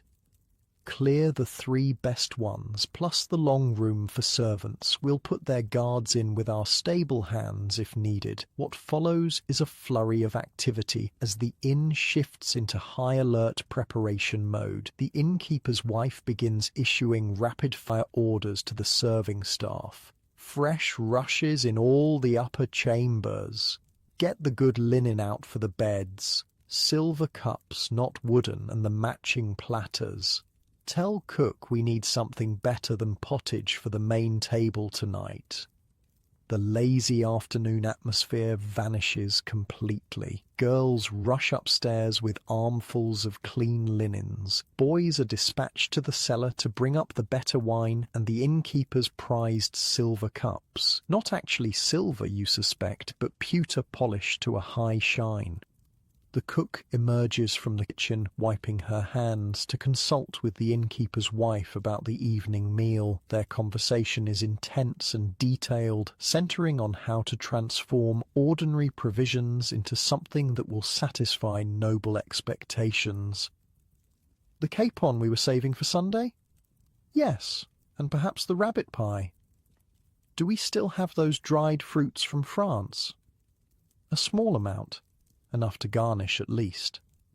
You find yourself once again drafted into service, this time helping to spread fresh rushes on the floor of the common room. These aren't just ordinary reeds, but are mixed with dried herbs, the ones from the woodsman's wife and others from the inn's own store. As you scatter them, across the floor they release a pleasant, fragrant smell that helps combat the less appealing odours of a well-used medieval public space. Nobles expect special treatment, explains the serving boy working alongside you. Clean rushes, best food, private chambers, their own servants attended to, and they still complain more than ordinary folk. Why bother with them then, you ask? He looks at you like you've lost your mind. Because they pay triple or more what ordinary travellers do. One noble party can bring in as much coin as a week of regular guests. The economic reality of medieval hospitality laid bare. Social hierarchy translated directly into business strategy. Outside in the courtyard, similar preparations are underway. Stable boys muck out the best stalls and put down fresh straw in anticipation of the noble horses. The stablemaster inspects each space personally, knowing that noblemen often value their horses' comfort as much as their own. The innkeeper himself has disappeared into his private office with his ledger, presumably rearranging the night's planned accommodations to make space for these unexpected but lucrative guests. In the kitchen, the afternoon's relaxed pace has been replaced by controlled chaos. The evening meal preparation, normally a steady process, has been thrown into disarray by the need for special dishes on short notice. The cook barks orders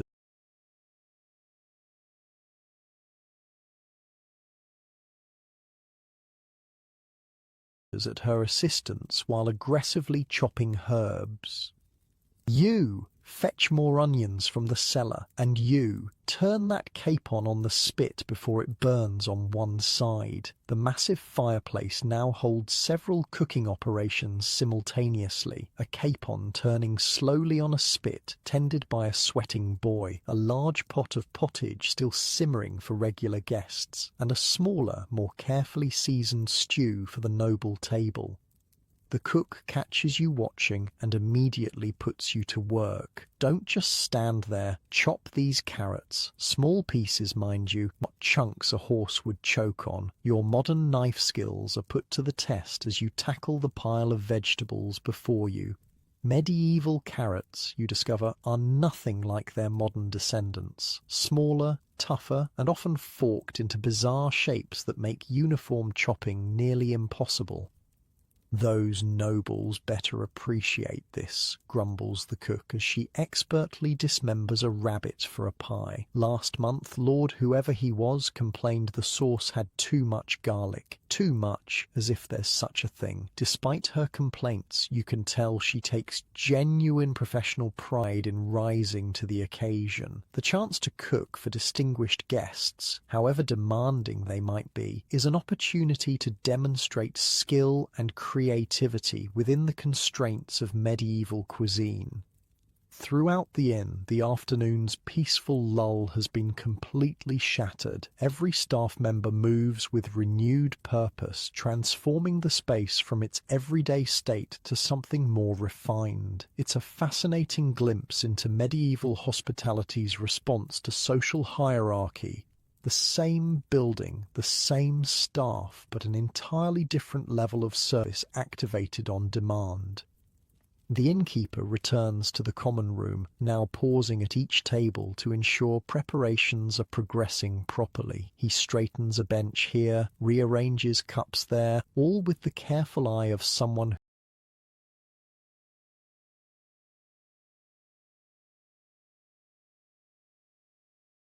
who knows exactly how his establishment should present itself to important visitors. Noticing your industry in the kitchen, he nods approvingly. "Keep that up, and you might have a future in inn work," he jokes. "What happens when they arrive?" you ask, curious about the protocol for noble guests. "I'll greet them in the courtyard personally," he explains. "My wife will show them to their chambers while their servants settle their horses and belongings. We'll serve wine in their rooms immediately." Hospitality gesture. "Then dinner in the private dining room, not out here with common folk." The inn, it seems, contains spaces you haven't even seen yet, areas reserved exclusively for higher-paying guests who expect separation from ordinary travellers. The afternoon wears on, the sun slowly descending toward the horizon. The quality of light through the windows shifts from the harsh brightness of midday to the softer golden hue of approaching evening. Outside, shadows lengthen across the courtyard. The inn has now been completely transformed in anticipation of the night to come. Fresh rushes carpet the floors, fragrant with herbs. Tables have been scrubbed, benches straightened. The hearth fire burns cheerfully, newly stoked with choice pieces of aged oak. In the kitchen, savoury smells promise a meal several steps above ordinary inn fare. Staff members take advantage of the final quiet moments before the evening rush to snatch quick meals for themselves or change into cleaner clothing. The innkeeper dons a better quality tunic while his wife arranges her hair beneath a fresh cap. From your vantage point near the kitchen door, you observe this medieval business shifting like a living organism, adapting to changing circumstances with practiced efficiency. What was, just hours ago, a quiet space for local business has been reconceived as a worthy stopping place for nobility. The sun touches the horizon, painting the courtyard stones with golden light. Any moment now, the evening travellers will begin to arrive. Ordinary folk seeking simple shelter, merchants requiring comfortable accommodation, and now, unexpectedly, nobles demanding the best the inn can provide. The White Hart stands ready, its transformation complete. The innkeeper positions himself near the main door, prepared to welcome the night's first guests. His wife makes a final inspection of the common room, adjusting a cup here, straightening a bench there. In the kitchen, the cook wipes her hands on her apron and surveys her domain with the satisfaction of someone who has met a significant challenge. the evening's food is prepared, requiring only final touches before serving. The medieval inn holds its breath in this moment between preparation and arrival, potential energy waiting to be released. Through the open door, the sound of distant hoofbeats announces the first travellers of the evening. Another phase in the life of the White Hart is about to begin.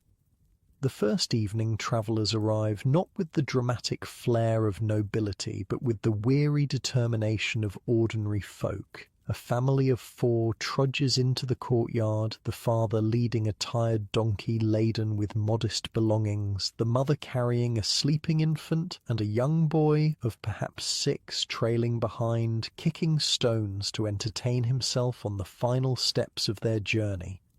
"Welcome to the White Hart," greets the innkeeper, offering a polite but not overly enthusiastic welcome to these clearly modest means travellers. "Seeking beds for the night?" "Aye, if they're not too dear," replies the father, a craftsman of some sort, judging by his calloused hands and the tools visible among their possessions. "Been on the road since dawn. Wife's feet are about done in." You watch from near the kitchen door as the innkeeper quickly assesses their finances and needs. 3 pennies gets you floor space in the common room, straw mats included, another penny for the donkey in the stable. A brief negotiation follows, conducted with the practiced rhythm of people who understand the dance of commerce. Price settled, the family enters the common room, visibly relieved to be off the road. And so it begins. The evening arrival pattern unfolds before you like a well-rehearsed play, each new entrant bringing their own energy to the slowly filling space. A pair of monks arrive next, dusty from travel but moving with the steady pace of men accustomed to long journeys on foot. They request the simplest accommodation, floor space near the hearth and a bowl of whatever pottage the kitchen offers. Their coins come from a small leather purse that returns quickly to the folds of a robe. Even in their modesty, you notice, they're given slightly better treatment than the craftsman's family. A quiet corner is specially cleared for them, a small nod to their religious status. The stable yard grows busier as more travellers arrive. A merchant with 2 pack horses laden with cloth samples, a group of pilgrims returning from a distant shrine, identifiable by the badges sewn to their hats. 3 young men who might be students or apprentices, travelling together for safety and splitting cost of a single bed. Each arrival follows the same basic pattern: greetings, negotiation, payment, settlement. The innkeeper or his wife assesses each guest's status and means with a quick glance, offering accommodations appropriate to both their needs and their apparent ability to pay. "Noble party coming," a stable boy reminds the innkeeper as the courtyard briefly empties. "Which stalls should we save for them?" "The 4 largest ones near the main gate, and make sure there's fresh water in the troughs." No sooner has this instruction been given than the distinct sound of many hooves announces a new arrival, but it's not the noble party, not yet. Instead, a merchant caravan enters the courtyard, 5 heavily laden wagons accompanied by teamsters and guards. The caravan master, a hard-faced woman with a business-like demeanour, dismounts from her horse and approaches the innkeeper. "Margaret Cooper," she introduces herself. "We need secure storage for our goods, stabling for 12 horses and beds for 15. 2 private rooms if you have them, the rest can share." This large party creates a flurry of activity. The stable master personally directs which animals go where. The innkeeper leads Margaret to inspect the storage options, a locked room adjacent to the stables where valuable merchandise can be secured overnight. 2 guards will remain with our goods," she insists. "They'll need food brought to them." The innkeeper agrees with a nod. Customer accommodations are flexible when the party is large enough to justify special arrangements. You've been sent to help in the kitchen, where the cook is in her element, orchestrating the evening meal service with military precision. The large cauldron of pottage, thicker and more substantial than the midday version, bubbles over the fire. Fresh loaves are arranged in baskets. The special dishes for the expected noble guests wait covered on a side table. "Take this to the monks," the cook instructs, handing you 2 wooden bowls of pottage topped with an extra ladle of the fatty broth that adds both flavour and precious calories. And mind you don't spill it. Carrying the bowls carefully through the increasingly crowded common room, you navigate around new arrivals still settling their belongings. The monks accept their meal with quiet thanks, immediately bowing their heads in prayer before eating. Back in the kitchen, the next delivery is ready, this time for the merchant family, their bowls containing noticeably less of the precious fatty broth. The medieval class system extends even to ladle depths. With each trip through the common room, you witness its transformation. What was an empty space hours ago now buzzes with humanity. Travellers claim tables and benches, spreading out their few possessions to mark territory. The central fire has been built up, casting warm light throughout the space and combating the evening chill. The innkeeper's wife oversees the room's organisation with sharp eyes and sharper tongue. "Move your packs against the wall," she instructs a group of young travellers. "People need to walk here." They comply immediately, recognising the authority in her voice. The atmosphere grows livelier as more travellers are served food and drink. Hunger satisfied, people begin to relax, their road-weary faces softening in the firelight. Conversations spring up between strangers who hours ago were miles apart, pursuing separate lives. A round-faced man pulls out a small wooden flute and begins playing a simple tune. Nearby travellers tap along or nod appreciatively. In another corner, a chessboard appears, drawing a small crowd of onlookers to the match. "They're here," announces a stable boy, breathless from running. "The noble party, just coming up the road." The long-anticipated arrival sends the staff into final preparations. The innkeeper straightens his tunic, his wife checks that the special chambers are ready, and the cook gives last instructions for the noble dinner service. You're positioned in the kitchen when they arrive, but through the window you glimpse the procession entering the courtyard, a dazzling display of wealth on horseback. The nobleman himself rides a magnificent black stallion, his cloak lined with fur despite the mild evening. His wife and daughter follow on smaller but equally well-groomed mounts. Behind them come personal servants, guards with swords at their hips, and pack horses carrying elaborate travelling chests. The innkeeper greets them in the courtyard with deep bows and effusive welcome, a performance entirely different from his reception of ordinary travellers. You can't hear the exact words, but the body language speaks volumes. Here is a man showing appropriate deference to social superiors while simultaneously assessing how much he can charge for the pleasure of their company. Inside the common room, a subtle reorganization happens without explicit instruction. Regular guests shift away from the entrance and the best seating areas, making space for the noble visitors to pass through on their way to the private chambers upstairs. A pathway clears as if by magic, the physical manifestation of social hierarchy.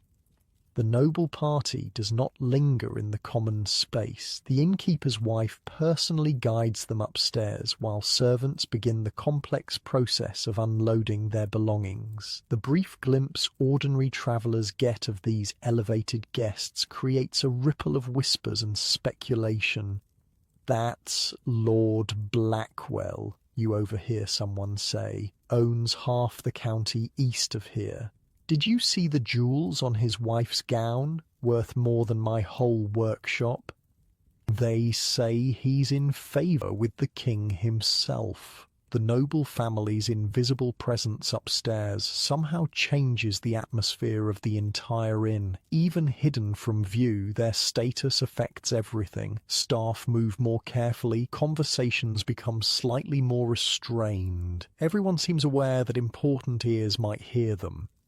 In the kitchen, special plates are prepared for the noble table. The capon turned golden brown on the spit, the rabbit pie with its carefully decorated crust, wine mulled with expensive imported spices. These dishes bypass the common room entirely, carried up the back stairs to the private dining chamber. For everyone else, it's pottage and bread, perhaps with a bit of cheese for those willing to pay extra. This standard medieval meal is nonetheless received with genuine appreciation by hungry travellers. Food is food, and hot food after a day on dangerous roads is a blessing worth savouring. The common room has now reached its full evening capacity. Every bench is occupied, with later arrivals finding spaces on the floor. The noise level rises as food, drink, and the security of shelter loosen tongues and lift spirits. Medieval travellers, you realise, are not so different from modern ones, grateful for safe haven, eager for social connection after lonely roads, hungry for both food and news. The inn staff move through this controlled chaos with practiced efficiency. Serving boys weave between groups, collecting empty bowls and delivering fresh drinks. The innkeeper circulates, checking that all is well, settling minor disputes before they escalate, always alert for potential problems that might disturb his profitable noble guests. In one corner, the dice game that started innocently enough is getting rowdier as the stakes rise. Two merchants who clearly don't know each other well are accusing each other of cheating, their voices growing louder with each exchange. "I saw what you did with that die. Are you calling me a cheat, you provincial hack?" Before the situation can deteriorate further, the innkeeper materializes beside them, accompanied by the largest of the stable hands, a young man whose shoulders barely fit through narrow doorways. "Gentlemen," the innkeeper says, quietly but firmly, "perhaps you've had enough excitement for one evening. Shall we settle your wagers and save the rest for tomorrow?" The implied threat of physical removal, coupled with the innkeeper's reasonable tone, diffuses the situation. Coins are reluctantly exchanged, the dice disappear into a pocket, and the potential disruption is averted. "Well handled," you comment when the innkeeper passes near the kitchen door. He shrugs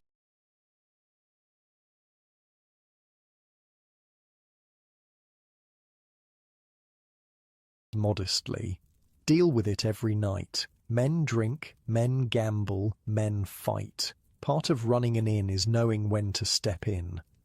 A commotion at the main door draws everyone's attention. A latecomer has arrived, a slender man carrying what appears to be a stringed instrument wrapped in oiled cloth. He surveys the crowded room with the practiced eye of a performer assessing an audience.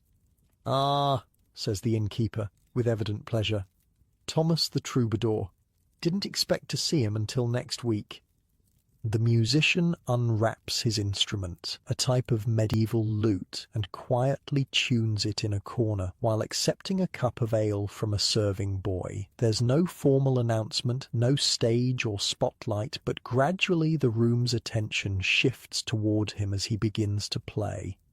The music transforms the atmosphere instantly. The melodies are unfamiliar to your modern ear, modal scales and rhythms that belong uniquely to this time and place, but their effect is universal. Conversations quiet, weary faces lift. For a moment, the hardships of medieval life are suspended in the simple pleasure of music. Between songs, the troubadour shares news and stories from his travels. This, you realize, is medieval mass media in action. Information and entertainment spread by wandering performers, connecting isolated communities through shared songs and tales. "They say the king's raised a new tax in the southern counties," the troubadour announces, fingers still idly plucking his strings. 3 pence per household, supposedly for the war effort. This news provokes a chorus of groans and muttered complaints. Nobody likes taxes, regardless of century, and they're still talking about that strange light seen over London last month, he continues. Some say it was angels, others claim it was demons. The bishop declares it was a divine warning about the sinful ways of the city folk. These nuggets of news and rumour are received as eagerly as the music. In a world without newspapers or broadcasts, a troubadour's gossip might be the freshest information available about the world beyond one's immediate surroundings. You notice how carefully he phrases certain items, particularly those touching on politics or powerful figures. Even here, in this common inn far from centre's power, there's awareness that the wrong words about the wrong people could bring trouble. The troubadour strikes up a popular song and several travellers join in the chorus, a bawdy refrain about a miller's daughter and her many suitors. For a moment the divisions between different travellers dissolve. The weary craftsman, the merchants, the pilgrim, even some of the caravan guards, all united briefly in music and laughter.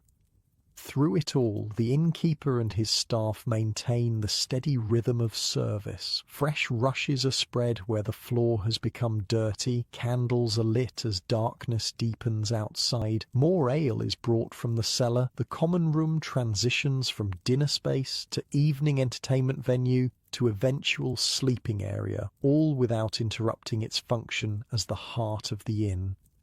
The noble family remains sequestered upstairs, but their servants begin to filter down to the common room. Having completed their duties, they cluster together at first, maintaining the separation their association with nobility grants them. Gradually, though, the music and the general good cheer erode these barriers. A lady's maid accepts a cup of ale from a merchant. A manservant joins the audience for a chess match. Night has fully fallen now. Through the windows, only darkness is visible, making the inn feel all the more like a haven of warmth and light in the medieval wilderness. The gates to the courtyard have been closed, not locked yet in case of late arrivals, but positioned to mark the boundary between the safe interior world and the dangerous unknown beyond. The troubadour finishes a set of songs and takes a break, moving through the crowd to collect appreciative tokens, small coins, cups of ale, even a woolen scarf from a weaver impressed by his talent. This is how he makes his living, through the generosity of audiences, rather than formal payment from the inn. He'll play again later, the innkeeper tells you, noticing your interest in the performer. Always does 3 sets, ending with quiet songs to settle everyone down for sleep.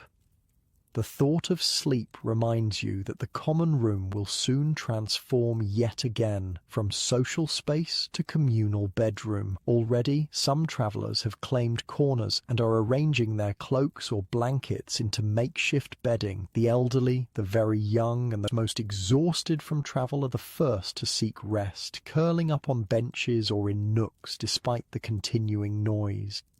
The innkeeper surveys his domain with the satisfaction of a successful businessman. Every bed is filled, both upstairs and in the side rooms. The common floor will be covered with sleeping travellers before the night is done. The ale is flowing freely, adding to his profit margin. Even the unexpected arrival of nobility has been accommodated smoothly. "A good night," he says, more to himself than to you. "A very good night indeed."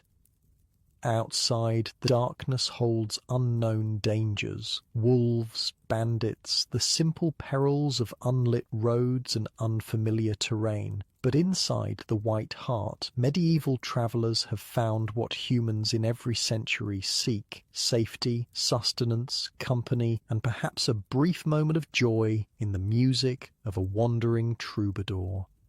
The innkeeper moves away to settle a minor dispute over seating arrangements. The fire crackles in the central hearth, sending shadows dancing across the crowded room. For all its differences from modern accommodation, the smoke, the shared space, the lack of privacy, The medieval inn fulfills the same fundamental purpose as its descendants across the centuries, providing sanctuary to those far from home.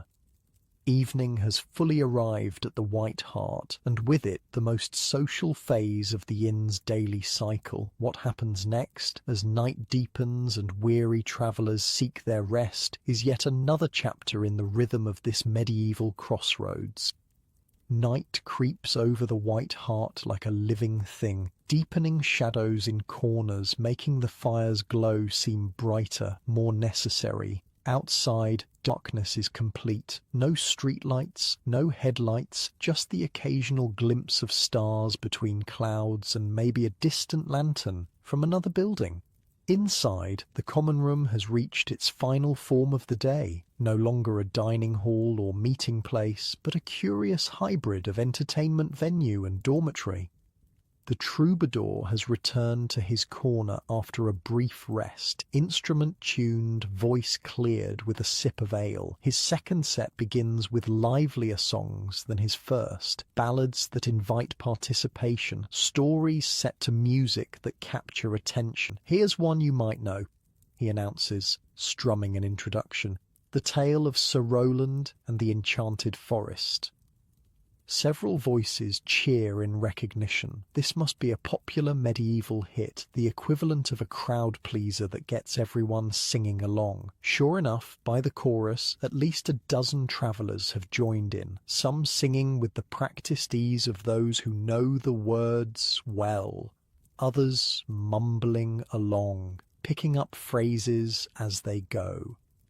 The music transforms the atmosphere again, creating a pocket of joy in what would otherwise be a rather uncomfortable situation. Dozens of strangers preparing to sleep in close proximity after long days of travel. You find yourself leaning against a wall near the kitchen, watching this scene unfold.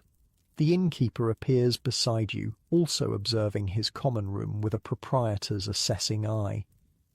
Every night's different, he comments. Same basic elements, but never the same mix, like cooking. Same ingredients, different flavour depending on who's in the pot. He nods toward the troubadour. Lucky to have Thomas tonight. Keeps them happy, keeps the spending on ale, and wears them out for sleeping. The innkeeper's practical view of entertainment as crowd control and profit generator rather than pure enjoyment reminds you again of the business calculations behind every aspect of the inn's operation. In a corner far from the music, an entirely different form of evening entertainment unfolds. An elderly pilgrim has attracted a small audience of his own with tales of his journeys to distant shrines. Unlike the troubadour's polished performances, his stories ramble and digress. But his listeners seem no less captivated. The cathedral at Santiago rises like a mountain made by man, he tells them, gnarled hands gesturing upward to illustrate impossible height. The journey near killed me, bandits in the passes, storms that soaked me to the bone, but the moment I saw those towers, every hardship fell away. His audience murmurs appreciatively. For people who might never travel more than 20 miles from their birthplace, such first-hand accounts of distant wonders are precious windows into a wider world. Elsewhere, the chess match that began earlier has drawn its own crowd, spectators whispering advice to the players, small wagers being placed on the outcome. Two merchants face off across the board, each move considered with exaggerated care, neither willing to lose face by making a hasty decision. "Your bishop's in danger," warns a helpful onlooker. "I can see that," snaps the player, clearly annoyed by the uninvited commentary. The dice game has resumed too, though with different players than the pair who nearly came to blows earlier. These gamblers are more careful, keeping their voices down, mindful of the innkeeper's earlier intervention. The medieval passion for gaming crosses all social boundaries. You spot both well-dressed merchants and rough-handed labourers among those watching the tumbling dice with hungry eyes. As the evening progresses, the common room gradually divides itself. Those seeking entertainment remain near the fire and the troubadour. Those preparing for sleep retreat to corners and shadows, arranging their few possessions into pillows or barriers to mark personal space in this communal environment. A family with small children has claimed a spot near the kitchen where residual warmth from the cooking fires seeps through the wall. The mother arranges her cloak on the floor, creating a makeshift bed for her children, who nestle together like puppies, already half asleep despite the noise. First time at an inn, you ask, offering her a spare blanket you've retrieved from the kitchen. She accepts it with a grateful nod. First time travelling at all. We're moving to my husband's brother's town. He's found work there as a carpenter. Long journey. 3 days so far. One more, God willing. She tucks the blanket around her children. They've been so brave, the little ones. Not a complaint, even when their feet were blistered. This brief exchange offers a glimpse into the reality of medieval mobility, entire families uprooting themselves for economic opportunity, undertaking journeys that might seem trivial by modern standards but represent enormous commitments of time, resources, and risk in this era. The troubadour finishes a rousing song about a clever peasant girl who outwits a greedy lord. The subject matter, common folk triumphing over nobility, is enthusiastically received by the audience, though you notice one of Lord Blackwell's servants listening from the stairway frowns at the theme. Thomas seems to notice this reaction too, because his next selection shifts to safer territory, a heroic tale of knights and battles that offends no one and reinforces rather than challenges social hierarchy. Even entertainment is political in medieval spaces, you realise. The troubadour must navigate the expectations and sensitivities of a mixed audience, pleasing the common folk who make up the majority of his listeners without antagonizing those with power. The innkeeper circulates again, checking on his guests, ensuring all is well. He pauses by a bench where an older traveller appears to be in some discomfort. "Joints troubling you, master?" he asks. The man nods, grimacing as he tries to find a comfortable position. "Roads aggravate my knees. Something terrible. Used to be a soldier. Old wounds never fully heal." The innkeeper disappears briefly into the kitchen, returning with a small clay pot. "Rub this on. My wife makes it with herbs from our garden. Won't cure you, but might ease the pain enough for sleep." The traveller accepts this small kindness with evident gratitude. "God bless you, innkeeper."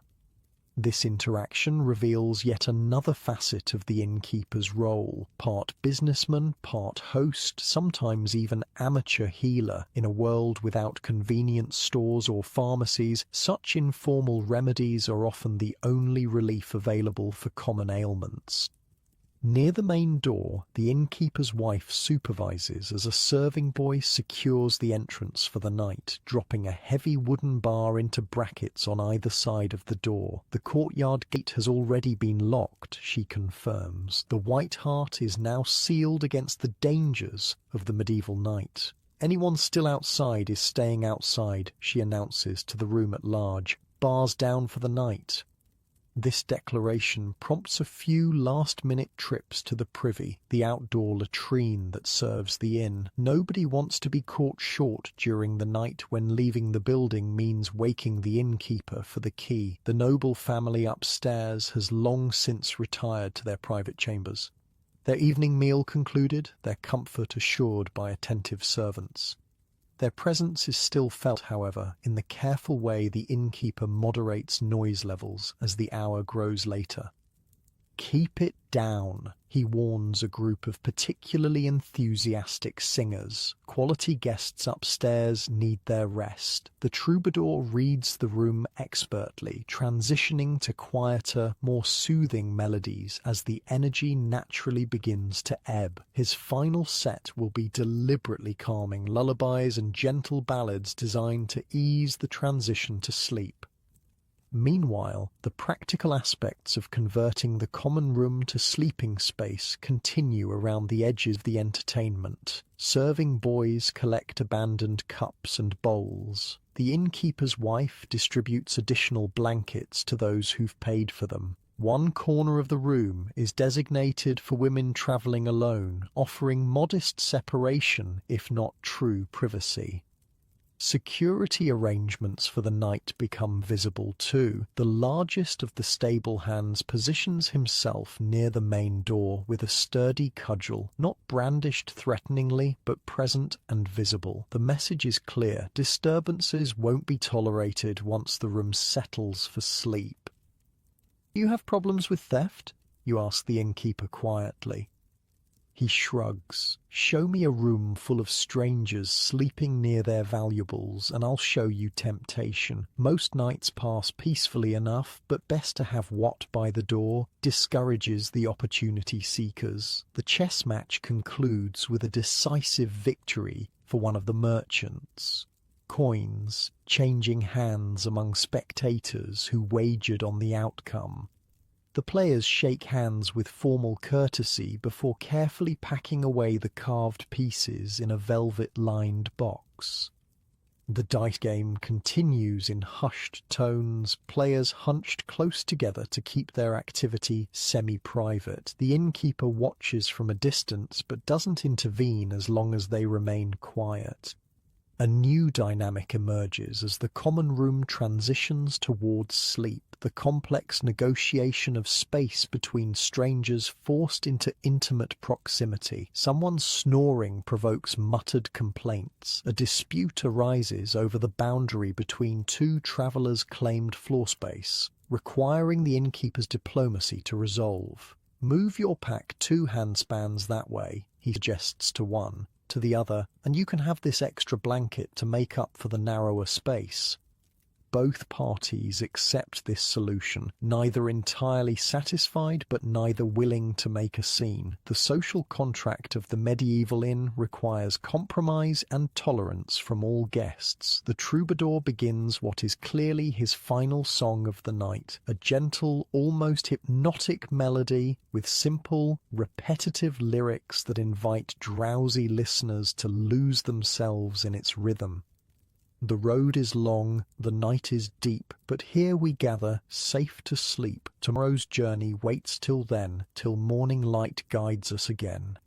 As he plays, more travellers settle into their sleeping spaces. The family near the kitchen is already asleep, children and parents alike exhausted from their journey. The elderly pilgrim has found a spot against the wall, his travelling staff laid beside him, as if standing guard. The chess-playing merchants have claimed adjacent benches, using their cloaks as blankets. The common room's transformation is nearly complete. What began as an eating space became a marketplace, then a social hub, and is now in its final evolution, a communal bedroom unlike anything in modern experience. The innkeeper catches your eye and beckons you toward the kitchen. "Come," he says quietly. Staff eats last when the guests are settled. In the kitchen, the evening meal for the inn's workers is underway, a simple affair of leftover pottage, bread that's a bit stale, and small cups of watered ale. The cook, serving boys, stable hands, and chambermaids gather around the central table, too tired for much conversation but clearly appreciating this moment of rest after a long day. "Good work today," the innkeeper tells them, taking his own seat. "Lord Blackwell's man says they'll be staying tomorrow night as well. Extra coin for all of you if they leave satisfied." This announcement generates a small ripple of enthusiasm. Even the prospect of additional work seems welcome when paired with additional payment.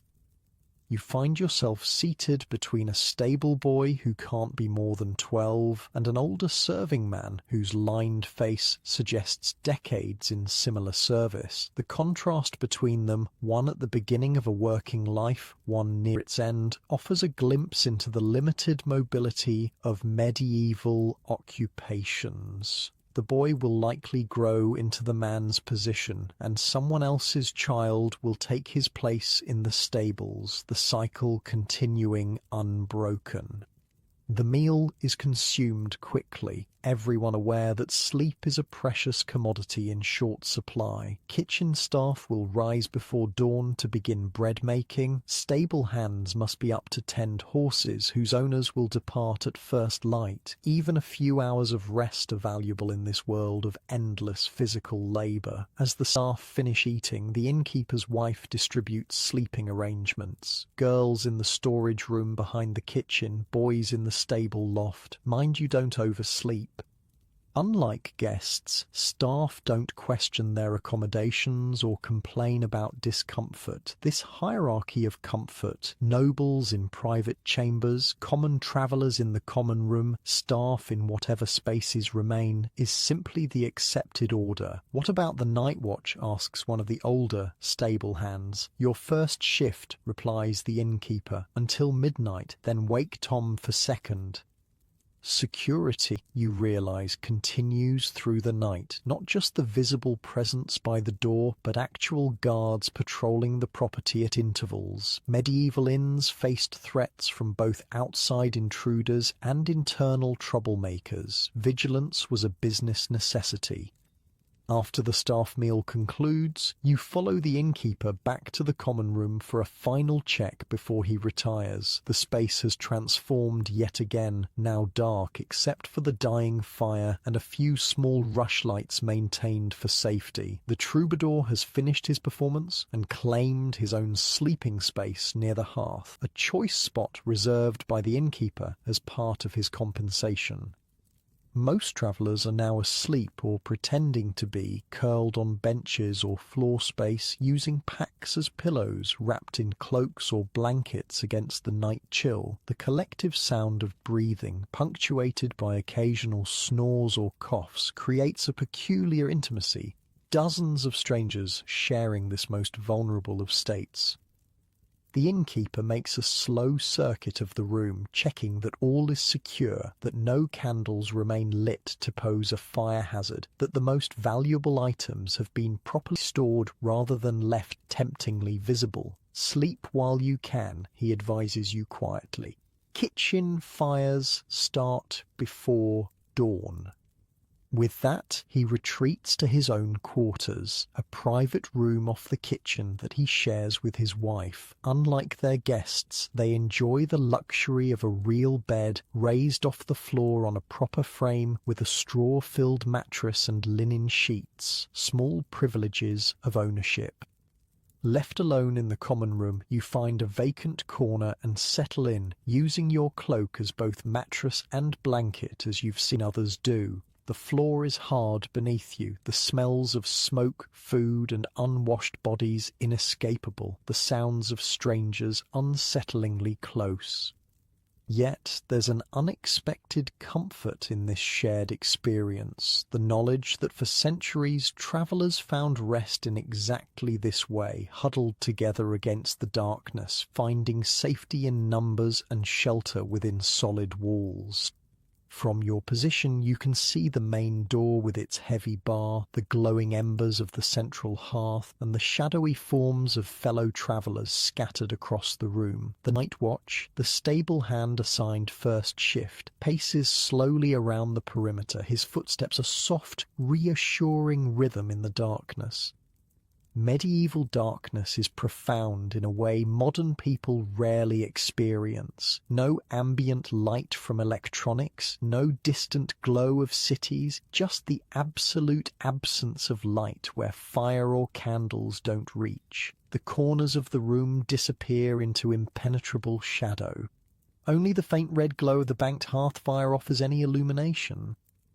In this near darkness, sounds become more prominent. The creaking of the building as it settles, the rustle of straw as someone shifts position, a child's sleepy murmur, the distant nickering of horses in the stable. Each sound anchors you in this moment, this place so removed from modern experience, yet connected by the universal human needs for shelter, safety, and rest. Despite the hard floor and strange surroundings, you feel yourself growing drowsy. The day's immersion in medieval inn life, from pre-dawn bread making to this moment of communal sleep, has given you a glimpse into a world both utterly foreign and surprisingly familiar.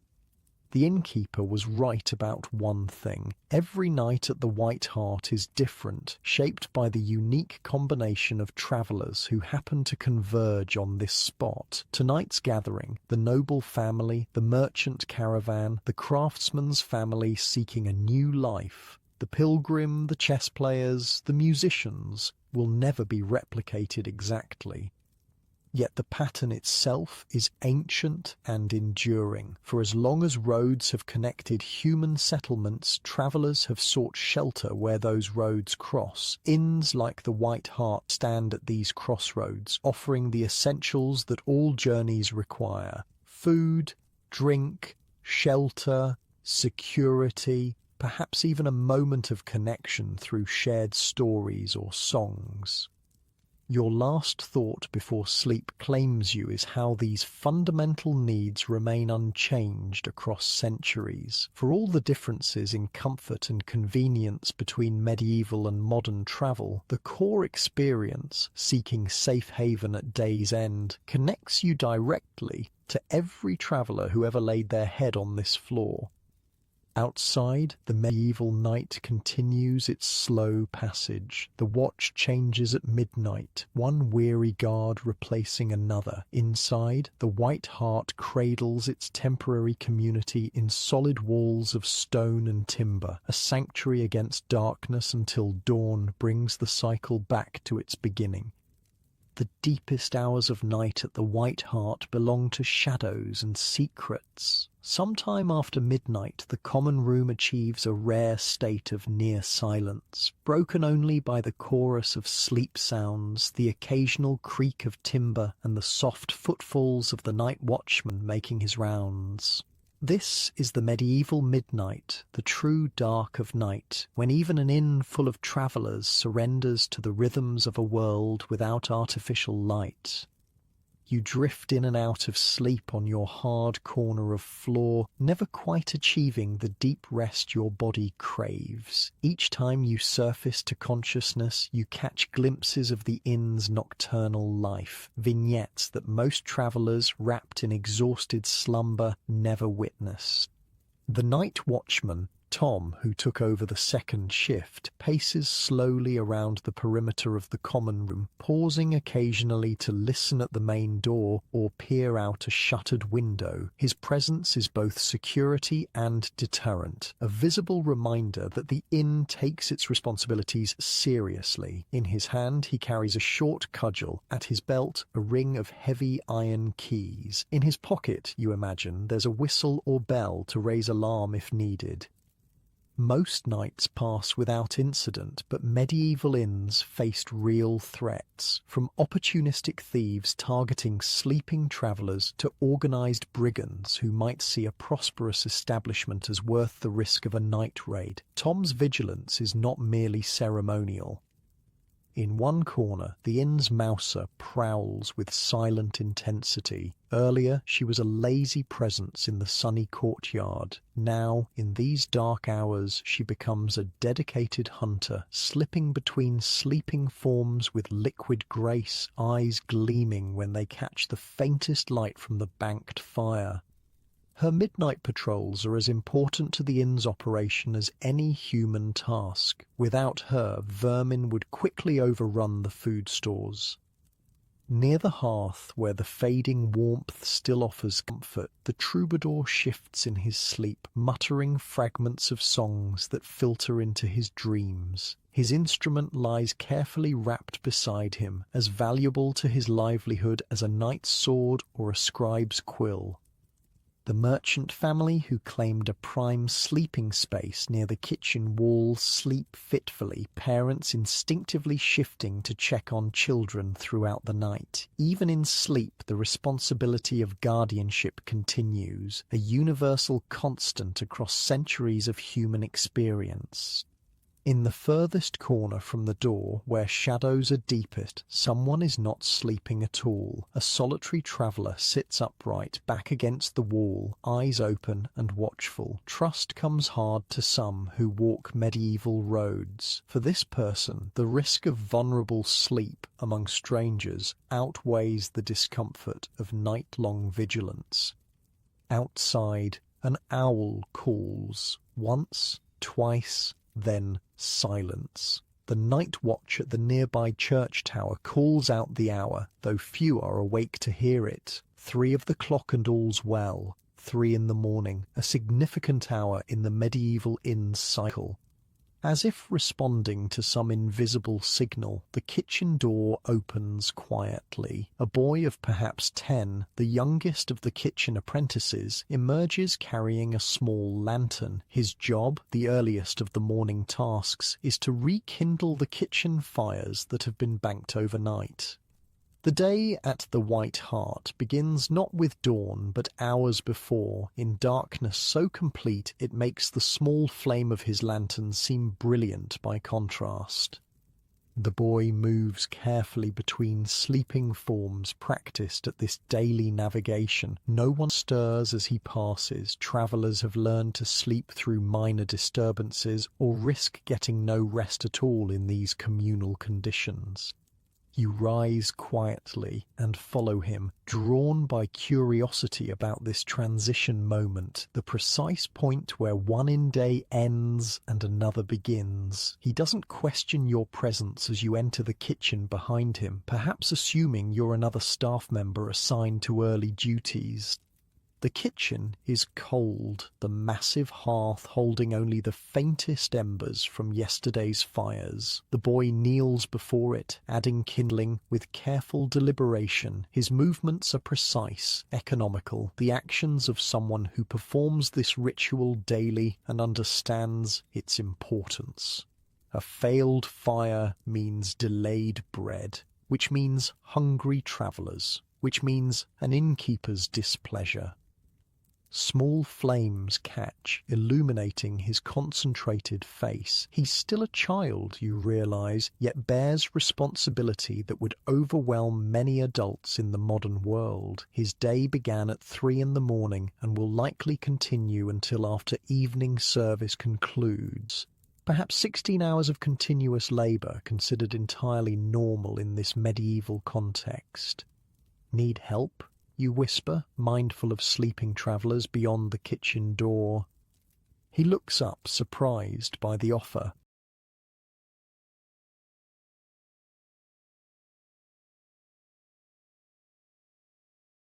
You can fetch water if you want, 2 buckets from the well. Outside in the courtyard, the night feels different, larger, more enveloping without walls to contain it. The stars overhead are brilliant in a way modern light pollution has erased from most experiences. The Milky Way stretches across the sky, a river of light that medieval travellers used as one of many celestial navigation aids. The well stands in the centre of the courtyard, its stone wall solid and reassuring in the darkness. You work the winch mechanism, listening to the creak of rope and the distant splash as the bucket hits water far below. Drawing water is harder than it looks. The filled bucket weighs far more than expected, requiring real strength to crank it back to the surface. By your second trip back to the kitchen, carrying sloshing buckets that strain your arms, more staff have appeared. The head cook has arrived, her imposing presence filling the space despite the early hour. 2 more kitchen boys, bleary-eyed but moving with purpose, are already measuring flour for the day's bread. Put it there, the cook directs, pointing to a large wooden trough where dough will be mixed. Then make yourself useful or get out of the way. The medieval workday waits for no one. There's no gentle easing into morning responsibilities, no moment of quiet contemplation with a cup of coffee. The rhythm of the inn demands immediate, focused labour from the moment of waking. The first fires are now burning properly, bringing welcome warmth to the kitchen. More lanterns are lit, creating pools of light in which each worker performs their assigned tasks. The space transforms from dark, cold emptiness to functional workshop through these deliberate human actions. The cook begins mixing dough in the large wooden trough. Flour, water, salt, and a piece of starter dough saved from yesterday's batch. Her strong arms work methodically, kneading and turning with practiced efficiency. This is the first bread of the day, which must be ready when travellers wake at dawn.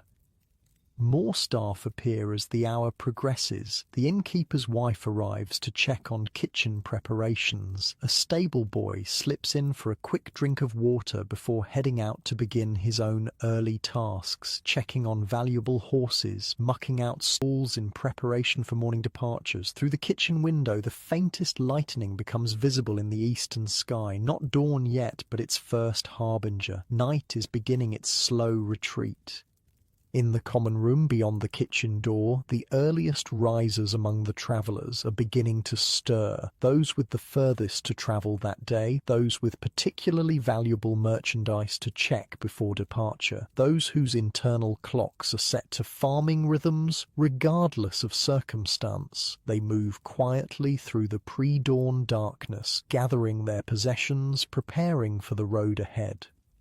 The night watchman completes his final circuit of the common room before being relieved of duty. His replacement, one of the senior stable hands, will watch over the transition from night to morning when the inn is particularly vulnerable, as sleeping guests and drowsy staff might miss signs of trouble. Back in the kitchen, the first batch of dough has been divided into loaves and left to rise under clean cloths. The cook now turns her attention to breakfast pottage, a simpler version of the hearty evening stew, but still requiring early preparation to feed dozens of hungry travellers. "Stir this," she commands, handing you a long wooden paddle. "Keep it moving or it burns on the bottom." The familiar weight of the paddle in your hands connects you directly to the medieval world. This simple tool, unchanged for centuries, this basic task of food preparation essentially identical across time. Despite the distance of years, there's comfort in this continuity of human experience. Through the window, pre-dawn light continues to strengthen. The kitchen, now fully functioning, buzzes with purposeful activity. Boys run in and out carrying firewood, water, ingredients. The cook maintains control through a combination of barked orders and occasional cuffs to inattentive heads. The innkeeper's wife oversees it all, making mental calculations of how many mouths they'll need to feed in the hours ahead.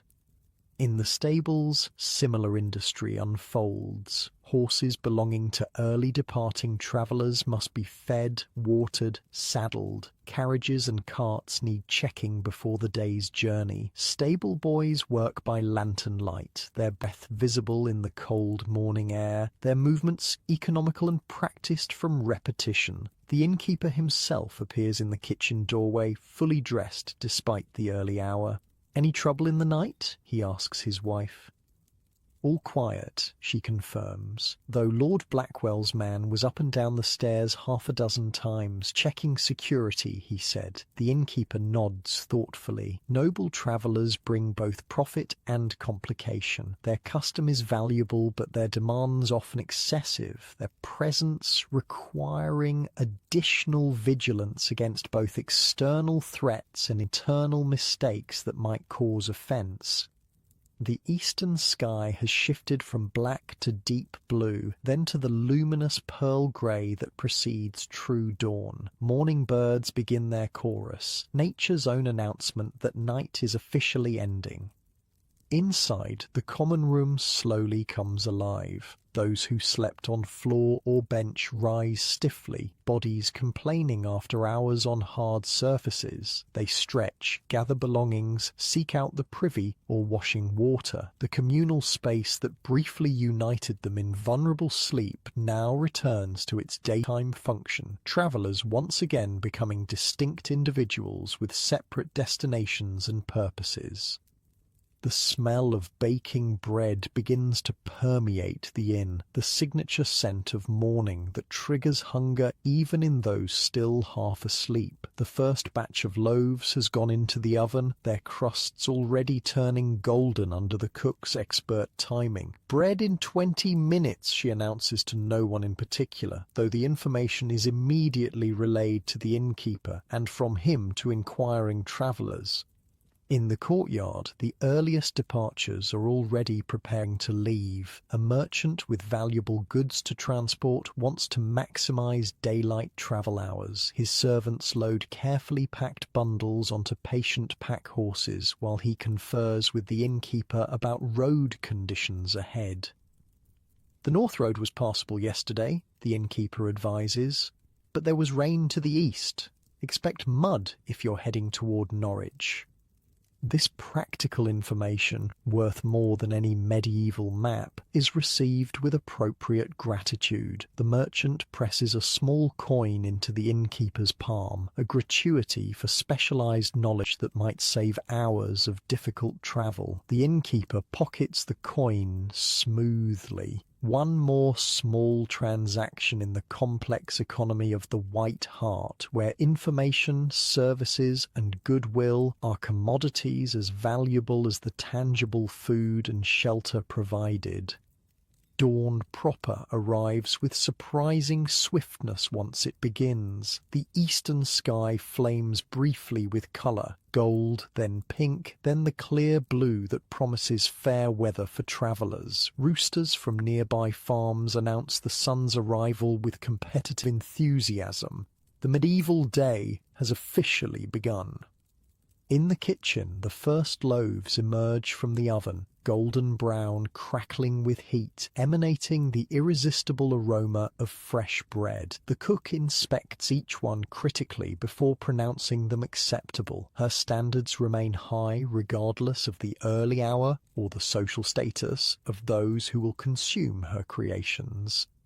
Serving boys arrive to transport these first loaves to the common room, where early risers wait with eager anticipation. Breaking fast with fresh bread will fortify them for the day's journey ahead, providing both physical sustenance and the psychological comfort of beginning travel well fed. The innkeeper supervises this first food service of the day, ensuring that those who paid for better accommodation receive priority attention. The social hierarchy reasserts itself with morning light. Noble guests are served in their private chambers, merchants receive prompt attention in the common room, humbler travellers wait their turn with patient resignation. You find yourself back in the kitchen, drawn to the transformative magic of the bread-making process. The second batch of dough has risen and is being shaped into loaves by the cook's practiced hands. More firewood is added to the oven to maintain its precise temperature. Nothing is left to chance in this crucial morning ritual. First batch always tastes best, the cook tells you, noticing your interest. Something about the oven being fresh, or maybe it's just that everything tastes better when you're hungry. Her rare moment of reflection is interrupted by the arrival of more kitchen staff, older boys and young men who will take over the heavier work now that the day has fully begun. Youngest kitchen apprentices, having completed their pre-dawn duties, are sent to snatch a few hours of sleep before midday responsibilities begin. Through the kitchen window you can see the courtyard now fully illuminated by morning sunlight. The transformation from mysterious night space to practical working area is complete. Stable boys muck out stalls with greater efficiency now that they can properly see their work. Travellers inspect their horses and conveyances in preparation for departure.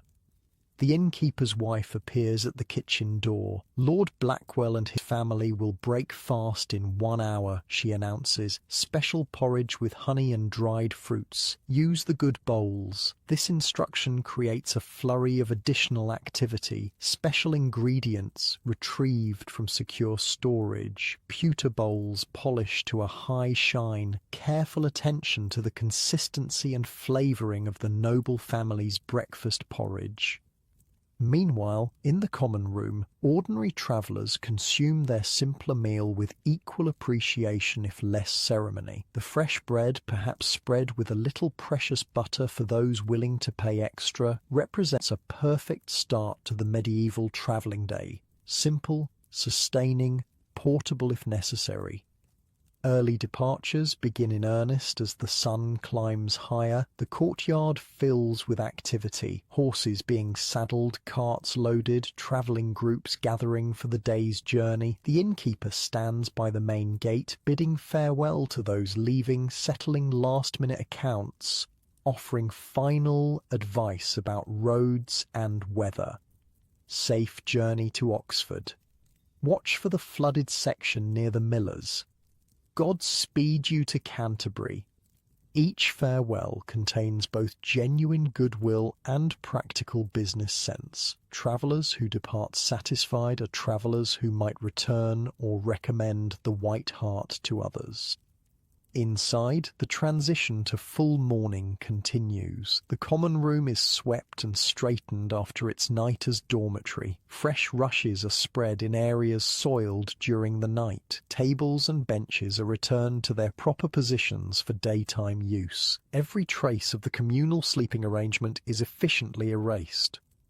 The kitchen settles into its morning rhythm. Bread continues to emerge from the ovens in batches. Porridge is served according to demand and social status. Planning begins for the midday meal, still hours away. The cook moves between tasks with the practiced coordination of someone who's performed this daily dance for decades.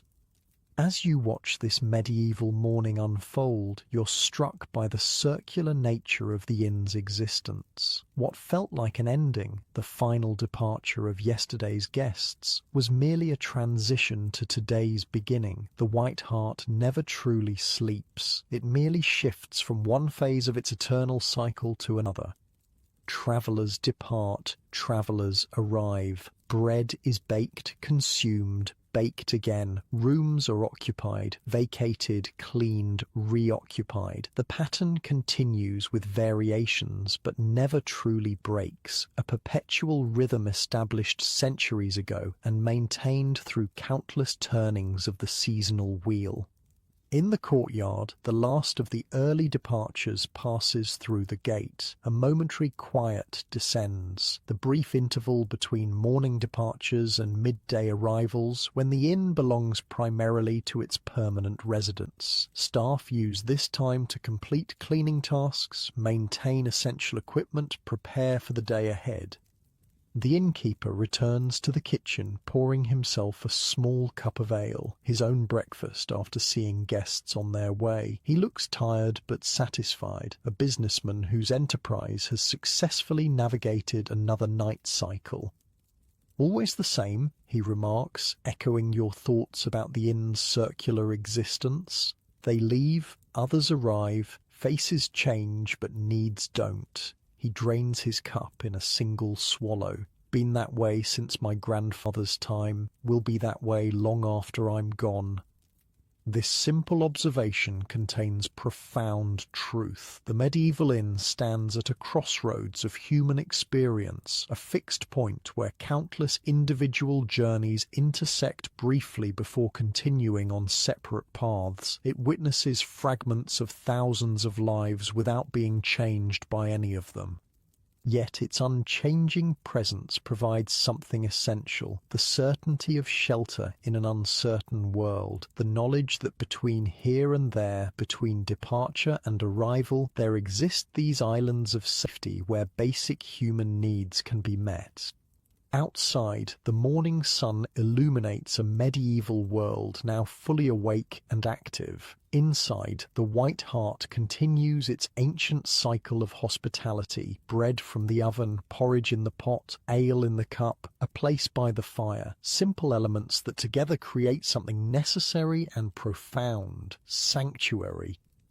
The cook removes another batch of perfect loaves from the oven, their golden crusts crackling as they cool. The rich aroma fills the kitchen and beyond, drawing travellers from their rooms, promising sustenance before the journey ahead. The cycle continues, as it has for centuries before, and will for centuries after, the timeless rhythm of the medieval inn keeping its own unique time at the crossroads of countless human lives.